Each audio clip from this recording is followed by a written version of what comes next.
중앙선거방송토론위원회가 주관하는 제21대 대통령 선거 후보자 토론회 진행을 맡은 이윤입니다. 대통령 선거가 이제 11일 남았습니다. 누구를 뽑을지 마음 정하셨습니까? 후보들을 비교 평가하고 선택하시는 데 도움을 드리고자 공직선거법 제82조 2에 따라 오늘 토론회가 마련됐습니다. 자, 이 네 분의 후보들이 지금 나와 계신 곳 서울 여의도 KBS 스튜디오입니다. 오늘 토론회는 KBS, MBC, SBS 등 다양한 채널에서 전국에 동시 생방송됩니다. 중앙선거방송토론위원회 유튜브와 네이버 TV에서도 실시간으로 보실 수 있습니다. 아울러 이 청각장애인분들을 위해 복지TV에서 후보자별 1:1 수어통역 방송을 생중계하고 있습니다. 공직선거법에서 정한 기준에 따라 이 4명의 후보들 모셨고요. 자리와 발언 순서는 사전 추첨을 통해 결정됐음을 알려드립니다. 자, 그럼 본격적으로 시작하겠습니다. 지난번 경제 분야 토론회에 이어서 오늘은 사회 분야입니다. 네 분의 후보들 준비 많이 하셨죠? 먼저 1분씩 시작 발언 듣겠습니다. 기호 1번 더불어민주당 이재명 후보 시작하시죠. 국민 여러분 인사드립니다. 더불어민주당 대통령 후보 기호 1번 이재명입니다.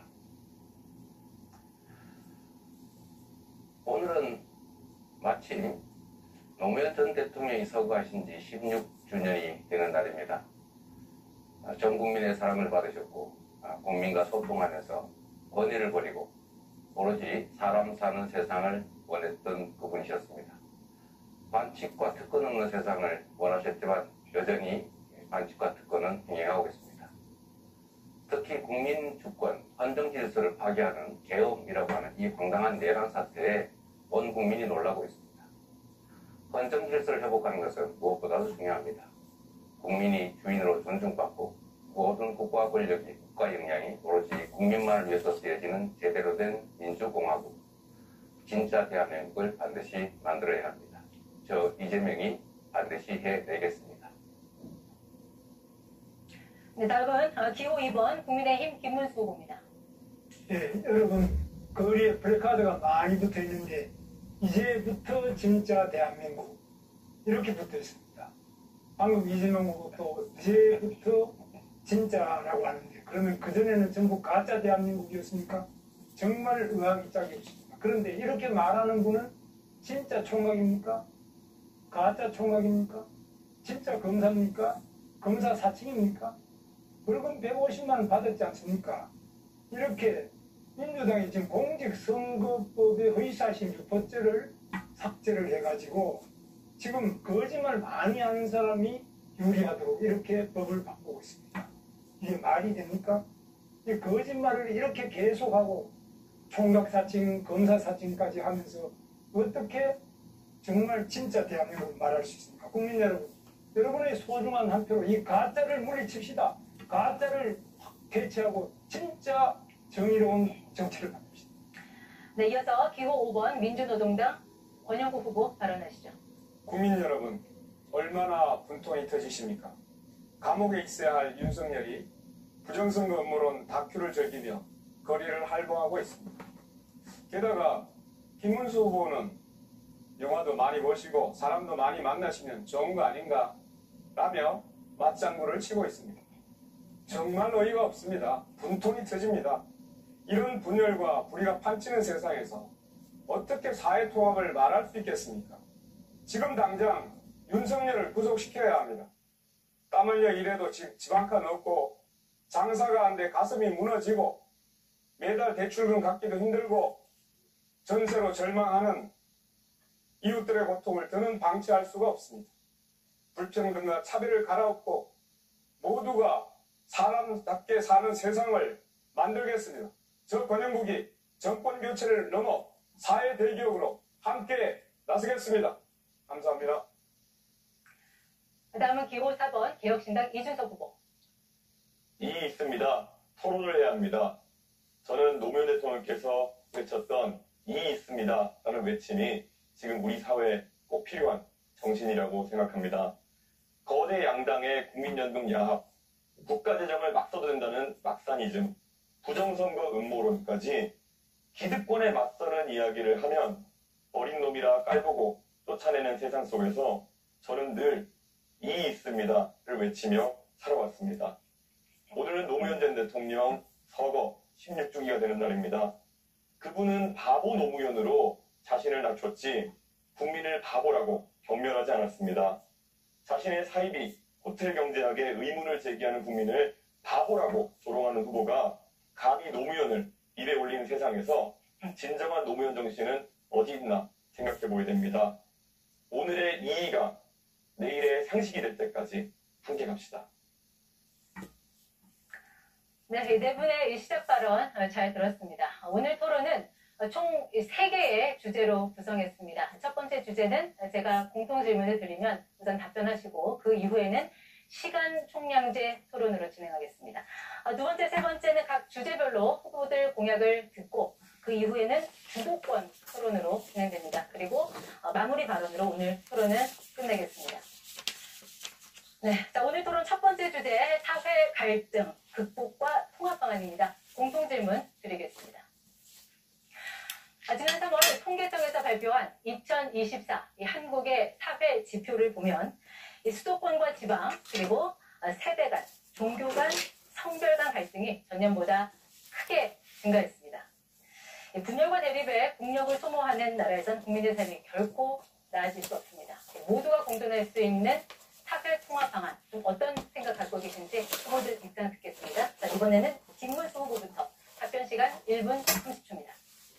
예, 정말 이 국민 통합이 되려면 거짓말, 사기꾼들이 없어져야 됩니다. 두 번째로 부정부패한 사람이 없어야 국민 통합이 되지 않겠습니까? 그런데 어떻습니까? 지금 자기가 공직선거법에 허위사실 유포죄로 대법원에서 파기환송 취지로 유죄 취지로 파기환송을 하니까 이 대법원장을 완전히 청문회를 하겠다, 탄핵을 하겠다, 대법관을 명령을 뽑겠다 이런 식으로 마음대로 대법원까지 자기 마음대로 하려고 합니다. 그리고 또 헌법재판소에서 사심까지도 이 대법원 재판을 다시 하도록 이렇게 하려고 하고 있습니다. 그런데 이 본인 이재명 후보 자신은 5개나 재판을 받고 있습니다. 즉 불법 대북 송금 사건으로 부지사를 감옥에 보내놨는데 7년 8개월입니다. 어떻게 부지사가 감옥에 가 있는데 지사가 멀쩡한 이런 대북 송금이 어떻게 가능합니까? 저도 부지사를 해봤지만 있을 수 없습니다.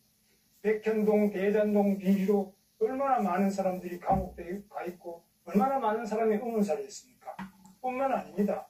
지금 그 측근들이 이렇게 어릴 정말 나머지 다른 사람들도 전부 어려운 처해인데 이 거짓말과 부패를 뿌리 뽑는 것이 과연 국민 독한의 첫걸음이 안 되겠습니까? 네, 같은 질문에 권영국 후보 답변 듣겠습니다. 네, 아직도 부정선거 망령에 벗어나지 못하는 윤석열 극우 내란 세력, 진실을 망상으로 덮어버리려는 음모론, 이것부터 측정하는 것이 사회통합의 시작입니다. 국민 여러분, 정치판을 갈아엎어 주십시오. 이번 대선에서 극우 세력을 퇴출시키고 진보정당 민주노동당과 중도보수 민주당이 경쟁하는 새로운 정치판으로 교체해 주십시오. 불평등은 모든 사회학의 뿌리입니다. 얼마 전 선종하신 프란체스코 교황의 말씀입니다. 불평등이 차별을 낳고 차별은 배제로 이어졌습니다. 저 권영국은 사회통합을 위해 3가지를 약속합니다. 첫째, 불안정, 무권리, 저임금 노동자 1,300만 명 권리 보장으로 불평등 해소의 전환점을 만들겠습니다. 둘째, 부자 감세, 원상복구, 불로소득 과세, 부자 증세를 통해 부의 재분배를 이루겠습니다. 셋째, 포괄적 차별금지법을 제정해 차별 없는 나라, 여성과 소수자들이 혐오로부터 안전한 사회를 만들겠습니다. 이것이 진정한 사회통합의 출발점이자 국민 모두의 삶을 하나로 묶는 힘입니다. 저 권영국이 끝까지 책임지도록 하겠습니다. 국민 여러분, 함께해 주십시오. 우리의 삶은 우리의 힘으로 함께 만들어가는 것입니다. 네, 이번에는 이준석 후보 답변 듣겠습니다. 예, AI 연산용 GPU 한 장 가격이 5천만 원 정도 합니다. 그런데 원가만 따져보면은 120원이라고 하는 사람도 있을 겁니다. 반도체가 모래에 있는 성분에서 나오니까요. 이걸 두고 GPU 원가는 120원, 이라고 하면 농담이지만 그것을 근거로 대기업이 폭리를 취하니까 이윤을 빼앗아서 국민에게 나눠주자라고 하면 선동이 됩니다. 여기에 원가는 원두값의 줄임말 같은 억지 해석과 문자폭탄이 따라붙으면 정치는 증오의 도구가 되는 겁니다. 우리나라가 극단적 가난에서 벗어나 시기에 태어나 좋은 교육받고 자라난 사람들이 대학에 가서 구시대적 계급론에 빠지더니 사회에 나가서도 세상을 흑백으로 갈라치고 특정 세대와 계층을 갈라치고 거기에 순응하지 않는 사람들은 적폐라고 몰아붙이면서 우리 사회의 갈등 구조를 증폭시켜 놓았습니다. 더 나아가 이에 이의를 제기하는 젊은 세대에게 너희는 어리다, 혐오를 조장한다, 덮어씌우기까지 합니다. 이 문제를 해결하는 방법은 간단 명료합니다. 이제는 낡은 세대가 정치 일선에서 깔끔하게 물러나고 열린 세계에서 나고 자란 세대가 전면에 나설 때입니다. 정치 교체가 시대 교체의 출발점입니다. 저 이준석이 해내겠습니다. 네, 다음 순서는 이재명 후보입니다. 네, 사회 갈등의 근본 원인은 양극화, 엄청난 격차에 있습니다. 또 저성장이 큰 원인을 차지합니다. 기회가 적다 보니까 사회 구성원 간의 갈등이 격화됩니다. 기회가 넘치면 갈등이 줄어들겠죠. 그래서 근본적인 해결책은 우리가 다시 성장하는 사회로, 지속적으로 성장하는 사회로 가는 것입니다. 따라서 우리가 미리 제시해드린 것처럼 AI를 포함한 첨단 기술 산업들을 육성하고 기후위기에 맞춰서 신재생 에너지 관련 산업들을 키워야 됩니다. 그리고 문화산업 등을 키워서 전 세계적으로 대한민국이 다시 우뚝 일어서야 합니다. 단기적인 방안들은 그런 것이죠. 사회 구성원들 사이에는 언제나 갈등이 있기 마련입니다. 이해관계가 충돌하기 때문이죠. 이 이해관계를 충돌하는 것을 해결하는 것이, 조정하는 것이 바로 정치입니다. 그런데 이 정치가 최근에 좀 이상하게 변질했습니다. 상대를 존중하고 대화하고 인정하고 또 타협해야 되는데 상대를 제거하려고 합니다. 가장 극단적인 형태가 이번에 내란 계엄 사태죠. 야당을 완전히 쓸어 없애버리려고 한 것 아닙니까? 야당 정치적 상대를 제거하려고 했던 것 아닙니까? 이런 방식으로는 사회 갈등이 해소되는 게 아니라 적대와 혐오, 증오가 커지죠. 이번 내란 사태를 극복하는 것, 엄격하게 심판하는 것, 이게 가장 중요한 방안이라고 생각됩니다. 네, 네 분의 후보들 답변 들어봤고요. 자, 토론 규칙 말씀드리겠습니다. 자, 이제 이 주제를 놓고 토론을 하시면 되는데, 한 분당 6분 30초씩 시간 총량제입니다. 특정 후보를 지명해서 서로 토론하시면 되고요. 질문을 받지 않았더라도 하실 말씀이 있으면 손을 들어주세요. 그러면 제가 그 남은 잔여 시간 등을 감안해서 적절히 발언권을 드리도록 하겠습니다. 한 번 발언할 때는 가급적 1분 30초를 넘지 않게 해주시기 바랍니다. 자, 김문수 후보부터 발언 시작하겠습니다. 네, 저는 지금 우리 대한민국에서 가장 큰 문제가 지금 사회적인 최고 지도자인 대통령이 되겠다는 사람이 기본적인 최소한의 인륜을 다 무너뜨린 이런 분들이 대통령이 되겠다는 데 대해서 시중에서 너무너무 걱정을 많이 하고 있습니다. 그래서 이런 기본이 안 된 사람, 이런 사람이 어떻게 정치를 하고, 이런 사람이 어떻게 사회 통합을 하고, 이런 사람이 어떻게 국민 교육을 하고 또 국민들을 통합시킬 수 있을 것이냐. 그리고 공직자로서 가장 부패한 사람, 대장동 비리부터 백현동 비리로 법인카드를 쓴다든지, 또 국회에 가서는 국회에서 완전히 자기를 방탄하기 위해서 방탄조끼 입고 방탄 유리하는 건 좋은데 방탄 입법을 합니다. 국회를 이용해가지고 온갖 법을 만드는데 전부 자기가 재판 안 받으려고, 자기가 대통령이 되는 그 다음부터 재판을 다 중지시킨다.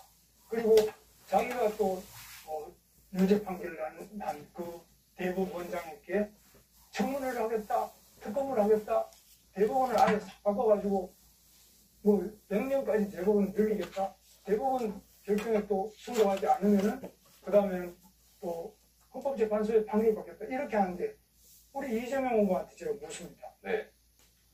그러니까 뭐 지도자가 되고 국민 통합을 하려면 가정에서부터 좀 통합이 돼야 됩니까? 근데 이재명 후보는 아시다시피 지금 자기 형, 친형님 제가 만났습니다. 저를 하도 보자고 해서 만났는데 그때 정신병원에 하루 보내려고 이러니까. 근데 이 형님을 바로 이 성남시장으로서 정신병원에 강제 입원시키려고 하다가 그것 때문에 형수님하고 욕을 하고 다투고 이렇게 된 거 아닙니까? 이래서 어떻게 그러면 앞으로 국민교육을 하고 어떻게 그러면 지도자가 돼서 가정도 제대로 못하는데 어떻게 나라를 통합시킬 수 있겠습니까? 네, 이재명 후보 답하시고 네. 지금 권영국 후보 손 드셨으니까 잠시 후에 발언권 드리도록 하겠습니다. 네. 먼저 그 말씀에 답을 드리기 전에 한 말씀 먼저 좀 드리도록 하겠습니다. 지금 우리 사회의 통합을 방해하고 있는 가장 큰 요소는 우리 사회 공동체의 가장 최고의 규범이라고 할 수 있는 헌정 질서를 파괴한 이 내란 사태입니다. 헌법을 무시하고 국민의 인권을 말살하고 장기 집권을 분쟁을 하려고 했던 이 시도에 대해서 우리가 명확하게 진상을 규명하고 책임을 묻지 않으면 이런 일이 다시 또 계속될 것입니다. 아마 김문수 후보가 소속한 국민의힘, 또 김문수 후보도 탄핵에 대체적으로 반대하는 또 윤석열 내란 수계를 비호하는 그런 입장을 가지고 계신 것 같아요.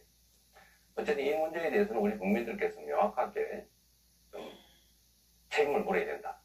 그것이 바로 이번 6월 3일 선거다. 김문수 후보 역시 그 책임에서 결코 자유롭지 않다라는 점을 우리 국민들께서 기억해 주시고 심판해 주시기를 부탁드립니다. 네, 이번에는 권영국 후보. 말씀하신 것에 대해서 간단한 답을 좀 드리면 저희 집안 내 내밀한 문제, 우리 어머니에게 우리 형님이 폭언을 해서 그런 말을 할 수 있냐라고 제가 따진 게 문제가 됐는데 그 점은 제 소양이 부족, 또 수양이 부족으로 제가 사과 말씀을 다시 드립니다. 그러나 김문수 후보는 이런 말을 할 자격이 없죠. 이건 우리 집안 내의 내밀한 사적 문제인데 굳이 따지자면 본인은 갑질을 하지 않습니까? 뭐 소방관한테 전화해서 나 김문수인데 뭐 어쩌라는 거예요? 그렇게 권력을 남용하면 안 된다는 말씀을 드리면서 제가 김문수 후보한테 이거 질문 한번 드리고 싶어요. 아니, 그 제가. 아니, 제가 잠깐만요. 지금 제가 하고 있는 거 아닙니까? 아닙니다. 제가 주도권을. 아닙니다. 이건 시간 총량제 말고 토론이라서 하세요. 예, 주도권 토론은 잠시 후에 있습니다. 네. 제가 질문 하나 드릴게요. 지금 내란 수계 윤석열 전 대통령에 대해서 계속 비호하는 입장을 가지고 있는데 이 단절할 생각 혹시 없는지, 그리고 지금 정강훈 목사를 비롯한 극우 세력들과 여전히 깊은 관계를 맺고 있어 보이는데 최선을 단절해야 정상적인 민주공화국의 대통령이 될 수 있을 거라고 생각합니다. 정광훈 같은 극우 세력과 단절할 생각은 없는지 이 두 가지를 좀 묻고 싶어요. 제가 거꾸로 묻습니다. 이재명 후보는 진보당하고 같이 연합공천을 해가지고 울산 북구에서 국회의원 당선시켰죠. 진보당의 이석기 바로 통진당 부회 아닙니까? 그러면 그건 내란이지. 지금 현재 국민의힘이 뭐 어디 누구하고 연대를 해가지고 의석을 나눠줬습니까? 국민의힘이 어떤 내란 실하고 어떻게 했다는 그런 부분에 대해서는 정말 자기 자신을 먼저 돌아봐야 돼요. 알겠습니다. 우리 민주당이 바로 통진당의 후에 진보당에게 국회 의석을 울산 북구를 내줬지 않습니까? 그러면은 그 사람들이 지금 하는 게 뭡니까? 완전히 지금 북한을 옹호하고 이렇게 하고 있는데 거기에 대해서 대한민국을 전복하려고 하는 이거에 대해서 답변해 주세요. 말씀을 피하시는 걸로 보면 단절할 의사가 전혀 없어 보이고 또 그 전에 지금까지 하신 발언들을 보면 여전히 내란 세력을 비호하는, 극우 세력을 비호하는 정광훈 목사가 감옥을 갔을 때 눈물을 흘린 그런 관계를 여전히 청산하지 못하시는 것 같은데 매우 안타깝다는 말씀을 드리면서 우리 거의 사실은 이야기하면 안 됩니다. 뭐 눈물을 흘리는 걸 정광훈 목사 가서 무슨 눈물을 흘리는 그 말이 안 되는 거짓말을 또 계속 여기서 하시면 눈물이 난다라고 한 영상이 있던데. 그러니까 이거는 거의 사실 유포죄로 또 지금 다시 지금 그 걸리면은 아주 2번, 3번 뭐 개전에 그런 적 없습니다. 예. 네, 두 분 후보 잠시만요. 지금 권영국 후보 그리고 이준석 후보 차례로 발언권 신청하셔서 먼저 발언 기회 드리겠습니다. 권영국 후보 발언하시죠. 네, 역시 진흙탕 싸움이 시작되고 있습니다. 예, 그래서 오늘 일단 김문수 후보에게 먼저 묻겠습니다. 지난 토론에서 저의 정치 공세 때문에 경제 분야에서 실력을 제대로 발휘하지 못했다. 또 대변인이 주장을 했던데요. 오늘 토론을 위해 제 개혁까지 세워가면서 독하게 준비하셨다라는 기사가 보았습니다. 그럼 좀 저는 그냥 약하게 묻겠습니다. 김문수 후보께서 누구라도 부정선거 의혹을 제기하면 선거관리위원회에서 해명할 노력을 계속해야 한다라고 발언을 하셨더라고요. 그러니까 윤석열 씨가 제기하는 부정선거 의혹을 정당하다고 지금 말하고 계시는 겁니까? 답변해 보시죠. 그건 제가 지금 답하는 문제도 아니고 윤석열 대통령이 부정선거 의혹을 제기한 건 그분이 한 것이지 제가 한 것도 아니고 저는 한 번도 그런 문제를 제기한 적이 없습니다. 그래서 네. 제대로 그런데 부정선거 의혹을 제기하면 선거관리위원회에서 해명할 노력을 계속해야 된다 이렇게 발언하면서 사실상 윤석열 씨를 편들고 있는 거예요. 그거는 기본적으로요. 네, 지난 5년간 150건의 부정선거 소송에서 선관위가 전부 승소를 했습니다. 그런데 왜 자꾸만 이런 선관위에 대한 해명을 요구하는지를 저는 이해할 수가 없습니다. 제가 거꾸로 묻는데 제가 이야기하니까요. 네. 좀 듣고 하세요. 제가 보기에는 김문수 후보도 윤석열처럼 음모론자 같아 보여요. 근거 없는 문제 제기를 가지고 계속 그렇게 국민을 분열시키는 이런 윤석열을 옹호하고 비호하는 이런 사람이 어떻게 사회통합을 말할 자격이 있을까요? 저는 자격이 없다고 생각하는 겁니다. 제가 생각하는 네, 다음 부정비 제가 질문하지 않았습니다. 네. 제가 조금 더 말씀드리겠습니다. 질문하지 않으면 답을 못합니다. 네, 지금 이준석 후보 시간이 가장 많이 남았고 손을 여러 번 드셨습니다. 이준석 후보 발언하시죠. 예, 방금 전에 권영국 후보님 말씀하신 것처럼 이제 윤석열이라는 그런 음모론자, 망상을 하는 사람에 대한 위험함은 우리 국민들께서 익히 아셨을 것이다 이렇게 생각합니다. 그분이 여러 가지 망상을 하셨지만 특히 부정선거 담론 같은 경우에는 매우 위험했고 그것을 규명하겠다는 미명하에 계엄이라는 아주 큰 잘못을 저질렀습니다. 저는 이미 정치적으로 살아난 것이나 마찬가지인 윤석열 대통령에게 얘기하기 앞서 지금 이 자리에 우리와 함께 서 있는 이재명 후보의 생각에 대해서 좀 궁금해할 필요가 있다 생각합니다. 사실 이번에 부정선거 담론 마찬가지로 지난 2012년 대통령 선거 이후에도 부정선거를 주장하는 사람들이 있습니다. 김어준 씨나 이런 분들 중심으로. 그런데 이재명 후보도 사실 이것에 동조해가지고 부정선거에 관한 내용을 공유한 바가 있습니다. 그래서 이것에 대해서 아직까지 입장을 같게 가져가시는지 궁금하고요. 천안함에 대해서도 잠수함과 충돌했다. 연구 결과 나오라는 내용을 공유하면서 천안함 음모론에 동조하는 모양새를 보여줬습니다. 그리고 또 서부전선 포격 당시에 현지 주민이 북한 측의 포사격을 듣지 못했다는 내용의 뉴스를 리트윗했는데요. 이거는 사실 대통령이 되면은 대한민국의 안보를 책임지는 사람이 돼야 되는데 우리 목숨 바쳐 서부전선을 지키고 있는 장병들을 믿지 못하고 군을 믿지 못하고 오히려 북한의 주장에 역성을 들거나 아니면 이런 음모론자들과 괴를 같이 하는 것인데 이런 행보에 대해서 반성하는 자세인지 우선 궁금합니다. 네, 말씀드릴 기회를 주셔서 감사하네요. 제가 말씀드렸던 부정선거는 국정원이 댓글 조작을 통해서 국민 여론을 조작했기 때문에 그 측면에서 부정선거라고 한 거지 무슨 투개표를 조작했다 이런 차원의 윤석열이나 우리 김문수 후보가 관심 갖는 그런 부정선거는 아니라는 말씀 하나 드리고 두 번째로는 천안함 원전은 정부 발표대로 북한의 공격했다는 것이라고 공식적으로 제가 숫자 발표했다는 말씀을 드립니다. 덧붙여서 제가 이준석 후보한테 이거 하나 여쭤볼게요. 계엄 해제하는 거 정말로 중요했는데 12월 4일 새벽에 12월 4일 3일 밤이죠. 다른 사람들은 전부 국회 담을 넘어서 정말 들어가 전부 계엄 해제에 참여했는데 본인은 왜 담을 넘어가자는 그 참모 보좌관이 넘어가자고 했는데 뭐 어떻게 야단을 치면서 쉽게 거의 폭언을 하면서 계속 말다툼을 하면서 결국은 계엄 해제 투기에 참여하지 않았어요. 저는 이게 결국 싸우는 척 하면서 결국은 실제로는 계엄 해제에 반대한 거 아니야. 뭐 담 넘어가면 되잖아요. 왜 안 했는지 일단 궁금하고 두 번째로는 지금 단일화 논란이 많은데 저는 이번 내란 극복이 이번 선거의 가장 중요한 과제다라고 생각해요. 그런데 이 기부와 관련해서 우리 이준석 후보께서는 이 내란 세력에 대한 입장이 어떠한지 또 극우 세력에 대한 입장은 어떤지 결국 저는 이 후보께서 내란 세력인 국민의힘 김문수 후보와 단일화할 거다 이렇게 예상을 저는 개인적으로 해요. 근데 당권을 주겠다든지 총리를 맡겨주겠다 이런 제안이 있었던 걸로 보이는데 단일화, 이 내란 세력 후보가 단일화 할 건지 궁금해서 한번 물어봅니다. 이거 뭘 또 거래를 하는 거 이거 불법 아닌가요? 저는 결국 이재명 후보가 음모론적이고 세상을 참 삐딱하게 보고 있다는 것을 다시 한번 증명하고 있다 이런 생각을 합니다. 계엄이 터졌을 때 아마 귀당에 계신 분들께 한번 여쭤보면 알 겁니다. 저는 귀당에 있는 의원들과 계속 소통하고 있었습니다. 지금 국회 본회의장에 몇 명이 들어갔냐. 제가 택시를 타고 국회 쪽으로 이동하는 와중에도 계속 물어봤고요. 그래서 170명 가까이 들어갔다는 것을 보고 안심해서 저는 밖에서 그러면은 여기에 진입하지 못하게 하는 것이 부당함을 항의하겠다라고 제가 이야기하고 계속 밖에 있었던 것입니다.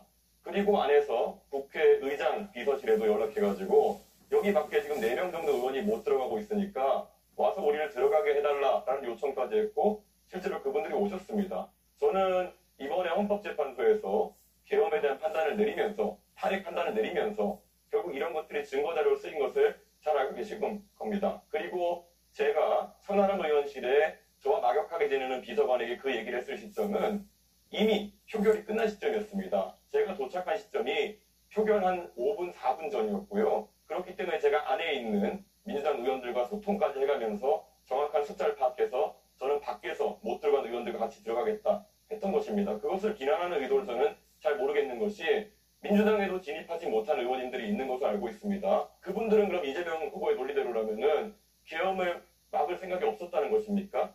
그렇게 삐딱한 생각으로 우리 당 의원 보는 시각과 다른 당 의원 보는 시각이 다르기 때문에 이재명 후보가 갈라치기하고 우리 편 아닌 다 적이라고 본다는 그런 이야기를 듣는 겁니다. 굉장히 안타깝고요. 저는 국민의힘의 이야기에 대해 가지고 단 한 번의 예외 없이 단일화에 관심 없다고 이야기하고 있습니다. 이재명 후보는 그냥 본인의 망상 속에서 계속 그것만 두려운 겁니다. 그래서 이런 아주 중요한 정책을 물어봐야 되는 자리에서 자기 궁금증 해소하러 나오신 거거든요. 저는 이런 것들은 이재명 후보가 굉장히 편협한 시각을 갖고 있다는 확신을 국민에게 줄 거라고 봅니다. 네, 제가 정리삼아 이 말씀을 한번 드려볼게요. 그렇게 설명하시면 됩니다. 국민들은 의구심을 가지고 있죠. 거기서 말다툼을 하듯 시간을 보내고 의결 정족수가 충분하니까 계속 싸우고 있겠다. 이건 저는 국민들께 납득하기 어려울 거라고 생각해요. 물론 단일화 문제에 대해서는 나중에 결과가 결국 나오겠죠. 그때 가서 보기로 하겠습니다. 제가 김문수 후보님한테 하나만 더 여쭤볼게요. 네. 김문수 후보님 가산제 지금 재도입하겠다고 공약하셨죠. 가산제를 과거와는 다른 방식으로 재도입하겠다고. 네. 그 위헌 판결한 건 아시죠? 위헌 판결은 그게 지나치게 5%까지 가산점을 너무 많이 준다든지 너무 좁은 범위로 해서 그랬기 때문에 저는 저는 좀 다른 방법. 저는 이게 젊은 시절에 강제로 좀 의무적으로 입대하는 남성 청년들을 보호할 필요가 있다고 생각해요. 그러나 또 한편으로는 여성 인권에 대한 배려도 필요하다. 여성들은 구조적으로 차별을 받고 있잖아요. 예를 들면 임금이든 승진이든 뭐 여러 가지 가사 양육 등등에서 차별을 받고 있어서 특별한 보호가 필요하죠. 지원이. 그런데 저는 그래서 예를 들면 군 복무 크레딧 같은 거, 군 호봉 가산제 이런 걸 도입해야 된다고 지금 주장을 합니다. 이거는 여성들에게 또는 군 복무를 안 하는 사람들에게 피해를 주지 않거든요. 그러나 군 가산점 제도는 누군가에게 불이익을 주지 않습니다. 상대적인 거니까. 그런데 이것은 결국 헌법이 위헌 판결을 했는데 헌법을 개정하지 않으나 쉽지 않은 이런 거를 도입하겠다고 하는 건 결국 또 여성들을 상대로 갈라치기를 하거나 아니면 쉽게 말하면 여성들을 우롱하는 그런 거 아닌가요? 국가를 위해서 자기 청춘을 18개월 동안 의무 복무를 하고 또 장기간 복무하던 분들이 사회에 나와서 일정한 정도로 좀 혜택을 받는다. 그것도 또 공직에 취임할 때 약간의 뭐 5% 이런 게 아니라 약간이라도 배려를 한다는 것은 우리 국가의 책무이고 또 보건의 기본입니다. 그래서 그런 부분을 가지고 이 과거에 위헌 판결 난 것처럼 그렇게는 절대 하지 않을 겁니다. 네, 이재명 후보 발언 시간 27초 남았는데요. 예, 먼저 권영국 후보 손 드셨으니까 발언 기회 드리겠습니다. 일단 김문수 후보에게 묻겠습니다. 네. 최근 유세에서 중대재해처벌법을 악법이라며 폐지해야 한다고 했습니다. 그런데 1차 토론의 다음 날 파리바게뜨 SPC 삼립 시야 공장에서 일을 하고 있던 50대 여성 노동자가 또다시 기계에 끼어서 숨졌습니다. 후보님, 사람이 죽어도 책임지지 않게 해주는 것이 기업하기 좋은 나라입니까? 저는 그래도 자, 이런 사고가 계속 빈발하고 있는데 중대재해처벌법 폐지를 계속 주장할 건가요? 중대재해처벌법을 폐지하자는 것이 아니라 그것이 지나치게 처벌 위주로 되어 있기 때문에 중대재해에 대한 예방을 우선으로 하고 처벌은 그 다음에 최소한으로 해야 된다. 그게 법의 기본 원칙이고 그 다음에 두 번째로 큰 업체와 아주 중소기업하고 다른데 이런 지나치게 작은 중소기업도 무조건 처벌한다 할 경우에는 그 아니, 기업할 사람이 없습니다. 다 처벌받아서 김문수 후보님, 왜 거짓말 하십니까? 2025년 5월 15일 중소기업 중앙회 조창 강연 축사에서 중대재해처벌법 이거 악법이니까 폐지 또는 재개정해야 되는 거 아니냐 이런 얘기 한 적이 있잖아요. 재개정한다고 그랬습니다. 폐지라는 말을 썼다는 얘기는 폐지를 염두에 두고 하는 얘기 아닙니까? 그 대신에 다른 법을 만드는 것이 맞다. 그래서 제목 네. 자체가 제가 얘기 듣도록 중대재해처벌법이 하겠습니다. 아니라 중대재해예방법 이렇게 만들어요. 예방을 하기 위해서 책임을 묻지 않는 지금까지의 산업재해 현실이 계속된 거예요. 제대로 책임을 묻지 않으니까 예방이 됩니까? 산업재해에 대해서 회장이나 사장들이 자기가 처벌받지 않습니다. 그러니까 지금까지 계속적으로 비용 든다고 해서 안전조치 안 해온 것 아닙니까? 그거 잘 알고 계시잖아요. 산업재해에 대해서는 자, 영국 우리 네, 제가 며칠 후보보다 전에 제가 훨씬 더 많이 압니다. 제가 며칠 그냥, 전에 예. 잠깐만요. 제가 말씀드리겠습니다. 제가 며칠 전에 빈소를 다녀왔습니다. 근데 그 영종석의 얼굴을 보니까 아직도 참 젊어서 정말 마음이 아팠습니다. 저는 분명히 말씀드립니다. 노동부 장관까지 하신 분이 지금도 보면 하루에 6명이 죽어나가고 있는 이 일틀을 어떻게 하면 바꿀 거야 생각을 해야 되는데 왜 그걸 막기 위한 법을 개폐하니 폐지하니 이런 얘기만 하고 있으니까 정말 화가 납니다. 네, 여기까지 하겠습니다. 그리고 네, 제가 좀 됐습니다. 네. 이재명 후보께 제가 시간이 많이 남지 않아서. 답변 시간이 짧기 때문에 짧게 네, 질문하시고 질문을 네, 조금 많이 하고 네, 혹시 답변을 듣고 싶으면 본인의 시간을 양도하셔도 됩니다. 예, 지난해 연말 그 신사동 빌라 반지하에서 거주하던 50대 무직 남성이 생활고로 사망을 했습니다. 알고 네. 계실 겁니다. 네. 공과금과 주택관리비를 수개월 내지 못했던 고인은 주민센터에 긴급 복지 지원을 2차례 요청을 했는데 관련 사업 예산이 소진됐다라는 답변만 들었습니다. 네. 2달 뒤에 이 남성은 숨졌습니다. 분명히 말씀드리겠습니다. 이 죽음의 배후에는 부자들에게 87조 원이라고 하는 그 세금을 깎아준 윤석열 정부가 있습니다. 그런데 민주당도 매우 유감스럽게도 예산심사에서 합의를 해줬습니다. 그래서 묻겠습니다. 윤석열 정부의 부자 감세 원상복구해야 않겠습니까? 맞는 말씀이신데 원칙적으로 동의합니다만 지금은 경제 상황이 너무 어려워서 좀 지금은 유보해야 될 것 같습니다. 네, 이재명 후보 20초 남았는데 계속 쓰시겠습니까? 네, 그러면 손 드신 김문수 후보부터 먼저 발언 드리겠습니다. 제가 이재명 후보에게 또 묻겠습니다. 저는 경기도지사를 할 때 청렴영생 부패 즉사 제가 이 말을 만들어서 공무원들 청렴도를 끌어올리기 위해서 노력을 해서 16등 하던 경기도가 제 마지막 3년 동안은 계속 1등을 했습니다. 그런데 이재명 후보는 지금 그동안에 좋은 2등급의 경기도가 3등급으로 청렴도가 떨어졌을 뿐만 아니라 지금 현재도 재판을 5개나 받고 있습니다. 전부 경기도지사 재임 때 또는 성남시장 때입니다. 그런데 또 법인카드 부분을 보면 이건 정말 좀 상당히 일반인들이 분노할 수밖에 없습니다. 법인카드를 가지고 지나치게 사적인 그런 여러 가지 개인이 일제 샴푸를 사쓴다든지 여러 가지 이루 말할 수 없는 그런 비리 부정이 많아서 이것 때문에 이미 경기도 관계자가 재판을 받고 지금 유죄를 받고 그것도 더구나 우리 사모님께서도 그런 어려움을 겪고 있는데 이거는 본인이 이재명 후보 본인이 만약 이것을 안 고치고는 대통령이 되면 어마어마하게 큰 사건을 번져서 온 공직자가 윗물이 맑아야 아랫물이 맑은데 윗물이 이렇게 탁하고 부정부패 비리에 이런 식으로 방탄 입법을 하고 방탄 조끼를 입고 이렇게 해가지고는 과연 우리 공직이 유지되겠나 걱정되는데 어떻게 생각하십니까? 김문수 후보가 소속된 그 정권이 아무런 증거도 없이 언론 플레이해가면서 마구 무작위 조작 기소를 한 결과다 말씀을 드리고 그 증거가 있으면 구체적 증거를 한번 내보십시오. 저는 그렇게 쓴 일이 없어요. 재판에 여기 다 나와가지고 저도 자료를 다 가져왔습니다. 그럼 왜 재판을 받습니까? 왜 유죄가 나옵니까? 유죄 어디 나왔습니까? 유죄가 여기 지금 법인카드 해가지고 전부 다 여기 제가 유죄가 나왔습니까? 아니 지금 우리 사모님도 지금 그렇고 네, 김문수 후보 발언 시간 초과돼서 마이크가 자동으로 음소거 됐습니다. 자, 이재명 후보 7초 남았는데 마저 답변하시겠습니까? 네. 자, 그럼 이준석 후보에게 발언 기회 넘기겠습니다. 예, 오늘 저희가 사회 갈등을 극복하는 방법에 대해서 이야기하고 있는데요. 사실 최근에 대한민국의 여러 가지 갈등 상황들 중에 우려를 생각하는 지점들이 있었습니다. 몇 년 전에 전장현 관련해서 지하철 시위라는 과정에서 정말 4호선을 타는 100만 명이 넘는 그런 시민들의 발을 묶어가지고 자신들의 뜻을 관철하는 것이 옳은 거 아니냐에 대해서 많은 시민들이 감론을 박했습니다.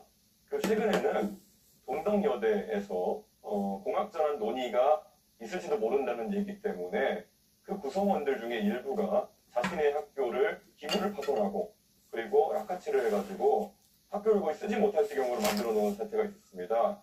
그런데 한 가지 여기서 주목할 점은 민주당이 매번 등장해서 여기서 그런 행위를 한 분들에 대해 가지고 적극적인 옹호를 해왔다는 겁니다. 어제 한 기사가 보도됐는데요. 민주당 교육위 소속 의원 3분과 보좌진 1분이 이준석이 왜 거기에 오겠느냐, 이준석이 동덕여대 왜 방문하게 허용해줬느냐 라면서 동덕여대를 다그치고 동덕여대 측에서 결국엔 압박을 이기지 못하고 학생들에게 대한 손해배상이라든지 형사고발 조치라든지 이런 것을 풀어준 이런 사례가 있습니다. 그러면서 학교에 대한 종합감사를 하겠다 등 여러 가지 압박을 한 것으로 이렇게 보여지는데요.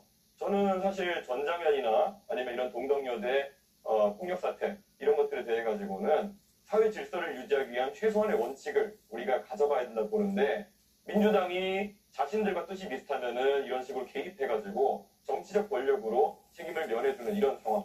여기서 법 질서가 바로 서겠느냐 그리고 이런 일들이 재발되지 않겠느냐라는 우려를 하게 하는데요. 이재명 후보님 어떻게 생각하십니까? 나중에 주도권 토론에 답변하도록 할게요. 지금 답하기는 시간이 없습니다. 네, 그럼 예, 권영국 그러면 후보께 제가 똑같은 질문을 그러면은 권영국 후보님께 좀 드리고 싶습니다.